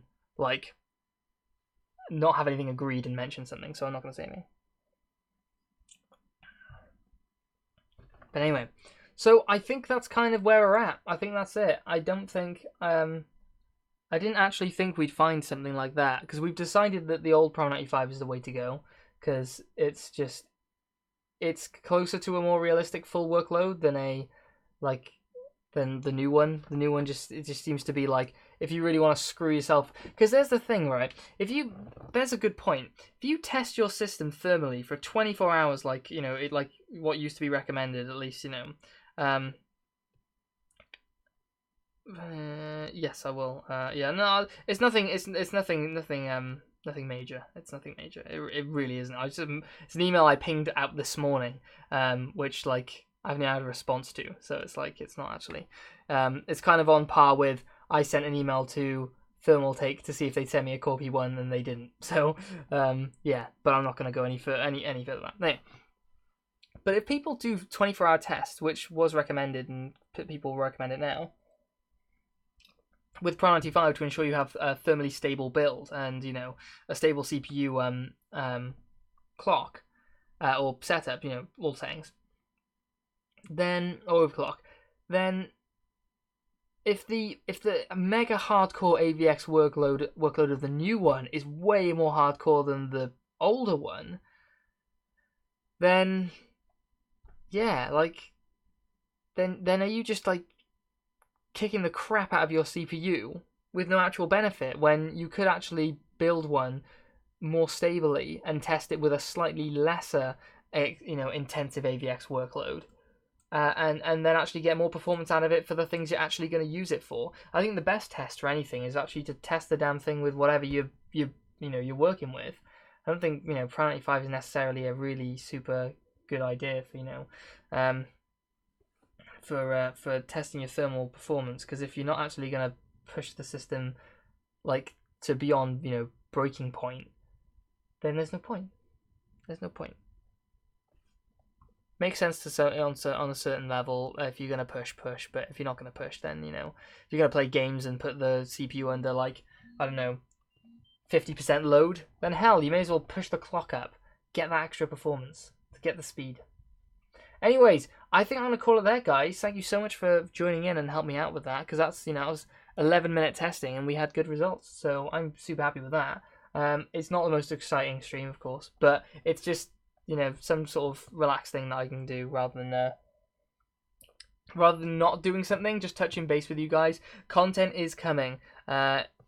It will be on its way soon-ish. There's some things to set up in the meantime, but with the new plan of everything, that's one thing I didn't actually explain, and the few guys who's around now, I did mention that I am this is me setting up things for a two workstation setup on this thing, so I can't actually see where the hell the I'm using the wrong mouse. There you go. Okay, so this workstation 1 is going to be facing that way, and that's going to have Ames sitting there with a keyboard and stuff, and then workstation 2 is this, and I'm going to be facing where I am now, and I'm going to be doing my work here. So I'm going to be editing on one screen, which will be a bit of a pain in the butt, but with Ames there, we can pull faces at each other and throw things at each other, which is always fun, but it means that Ames can do stuff like testing and other things and whatever, and her own work for the stuff that she's getting on with herself, while I'm doing things like script writing, editing, narrating here and there. Hence why I've got this boom all the way up there. So that's my boom thing now, which is attached to the top of the shelf and tucks away nicely. And I can just bring that out of the way. I can actually walk underneath this as well without banging my head. But I can, put that in front of me, and I might need to shift it to the other. No, I can't actually, because it's slanted roof. So I might have to find a potentially better way of getting it across here. But this is like the longest boom I could possibly find. So that's that. And yeah, no. So I can do my narrating and stuff potentially. Here or there. I actually would really, really, really, really, really, really, really like it if Silverstone, when they bring out I think it's their new version of the SG14. It's like that long and small. It's basically, it's one of their like small hot boxes and mini ITX, cube case or whatever. It's got a tempered glass side panel and it's small. And I'd really like it so I could actually place it. Sorry for the jankiness. I could place it here. It would be about this tall, and then it means that I can raise my desk to standing level and have it not hit the ceiling so much. That would be amazing. I'd like that a lot. So whenever Silverstone release that, I would be super interested in checking that out. Probably just for like a personal build, but would be reviewing it as well. Because actually, no, screw it. I'd screw it. I'd do a full review on it. I would do a full review on it, and then I'd see if I like it, and then I'd build it into my system. Because I'm not going to use something daily if I don't actually like it. PS15 I'm still using. Actually like that thing. It's a really cool budget build, and it's really small for micro ATX. And anyway, that's pretty much me. I'm rambling on now, like I always do. So yes. So huge thanks to all you guys joining me for this. It is nice to hang out. It is nice to just, relax a little bit, I guess, and not go so crazy on certain things. But yeah, hopefully this Core P1 is going to turn out to be a nice move. It is smaller, and I can, lay it flat and stuff if I have to, but there's no room on this desk. So that's what I was talking about when I was doing the little video to, say, hey, guys, I'm doing a stream. Yeah, this is going to be... 2 people are going to be working on this desk. Desk for 1 is going to be used for 2. So yeah. But with any luck with the new way we're doing things, me and Aim's going to be able to spend more time together and to be able to get videos done quicker, so that we actually have more spare time to actually spend together, and we should be able to get videos done quicker anyway. So I'm hoping to get a full review, everything, all testing done. Because we've streamlined the testing as well to be more relevant and less encumbered, and we'll be able to push out full reviews with testing setups, all that sort of stuff done, to give all you guys all the info you could possibly want on any particular case. And I'll try and cut out the fluff of videos, but I generally cover everything anyway because people like to know that sort of thing. And if I don't cover it, it probably wasn't relevant. So anyway, I'm gonna leave it at that. Thanks guys for checking this one out. I'm gonna hit the end stream button. So have a good weekend, and I'll hopefully catch you in a little bit. I might do a small mid review thing. Oh, actually, before I go, just raw thoughts. If you're into if you want to just respond quickly, anybody who's listening. What would you think to? I know Science Studio does this a lot, but he'll look into the go on Craigslist or eBay or whatever the thing is over in America, and he will check out all of the rip-off listings for computers and stuff there, and he'll rip them apart and show them exactly what's what and how much they cost and comparable builds and stuff. Now I like it as like an entertainment format. It's actually quite fun, and it's quite quick as well. You don't have to spend all that much time doing stuff. And again, if somebody the only reason I thought of this is because some guys were chatting in the Discord and was saying, hey, this is a ridiculous build, and it's just stolen an image from some build that somebody put on Reddit of their water cooling build, and it hasn't even got the same parts in it, or doesn't even look anywhere near like it would actually look for the parts that were there. So I was thinking, well, you know, to prevent that kind of thing from being a problem in the future, it'd be a good idea if like more videos were out there for people perhaps, you know, don't know, like uninformed people, like, you know, like you said there. So, you know, it would probably be a good idea to perhaps make more content out there, not necessarily for entertainment value, but more for like a, hey, these are tools that you can use to actually check if this is, you know, a good thing or not. And, you know, the more videos that are done on that, the more people will, you know, the more the news will spread out that, hey, PC part picker is a thing. See what the thing is like brand new, all those parts, and work out if it's good value. And if you're looking for a secondhand value build from eBay or Craigslist or whatever, clearly if the parts are comparable to new cost or higher, it's obviously not a good thing. I will also be doing some. So if you guys think that would be cool things, you know, for me to get involved with, I certainly will, and I certainly will mention that Science Studio is definitely inspiration in that video. But it's more of a case of I'd like to spread the tools that people can use specifically and say, hey, you know, why don't you do a Google image search of that thing and see if it's popped up anywhere else on like Reddit or something. It's a really good example. And, you know, price checking with things like Amazon and PC Part Picker mainly for everything because it's so, you know, widely used. Or Newegg or wherever is relevant, just checking what the prices of new parts are. But obviously a comparison website is a good one to go for. I know I've used Idelo UK, apparently that's a German owned firm, which apparently some people have issues with that company. I don't know of the issues. I haven't had issues with that company myself, although I haven't come across them myself, so I'm not sure if that's a good one to recommend, but that is a comparison website, which I have used to get better RAM deals. And then I actually got a good RAM deal comparatively on there, and then I sent that back, and then got one that I found on PC Part Picker because it was better. So, horses for courses. So yeah, I think I'd have to give it a more catchy title, like "Rip Off PCs" or something like that.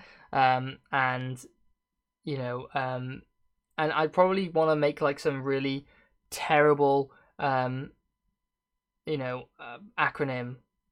with AV Techie, like AV in there somewhere. Even if it's part of a word or an acronym, you know. So yeah, I would.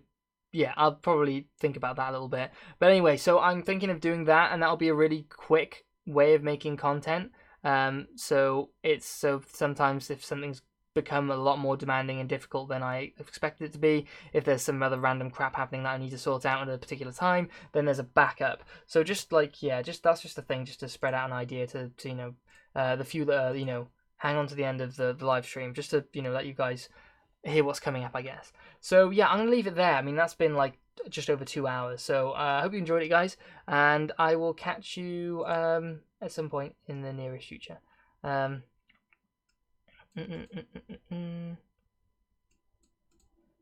Yeah, no, exactly. Yeah, no, yeah. Anything, if I find something that interests me particular, then I will do it. I was gonna do a video on flat HDMI cables or flat cables versus just cheap round cables, because I bought a flat cable and I don't like it for several reasons. So I was going to do a video on that, of like why you shouldn't buy flat, you know, premium cables, whatever they are. It wasn't a really premium cable; it cost the same, but I was like, ooh, fancy flat one. Pain in the ass. And yeah, and anyway, right, I'm gonna leave it at that. I'll go on anyway. Cheers, guys. I'll catch you in the next one, which will be something at some point. Cheers, guys. Which one? But just bye bye. It's like I just saw a message come through, and I just don't want to hang up right now because that would seem rude. So, but you said bye now, so I can say bye.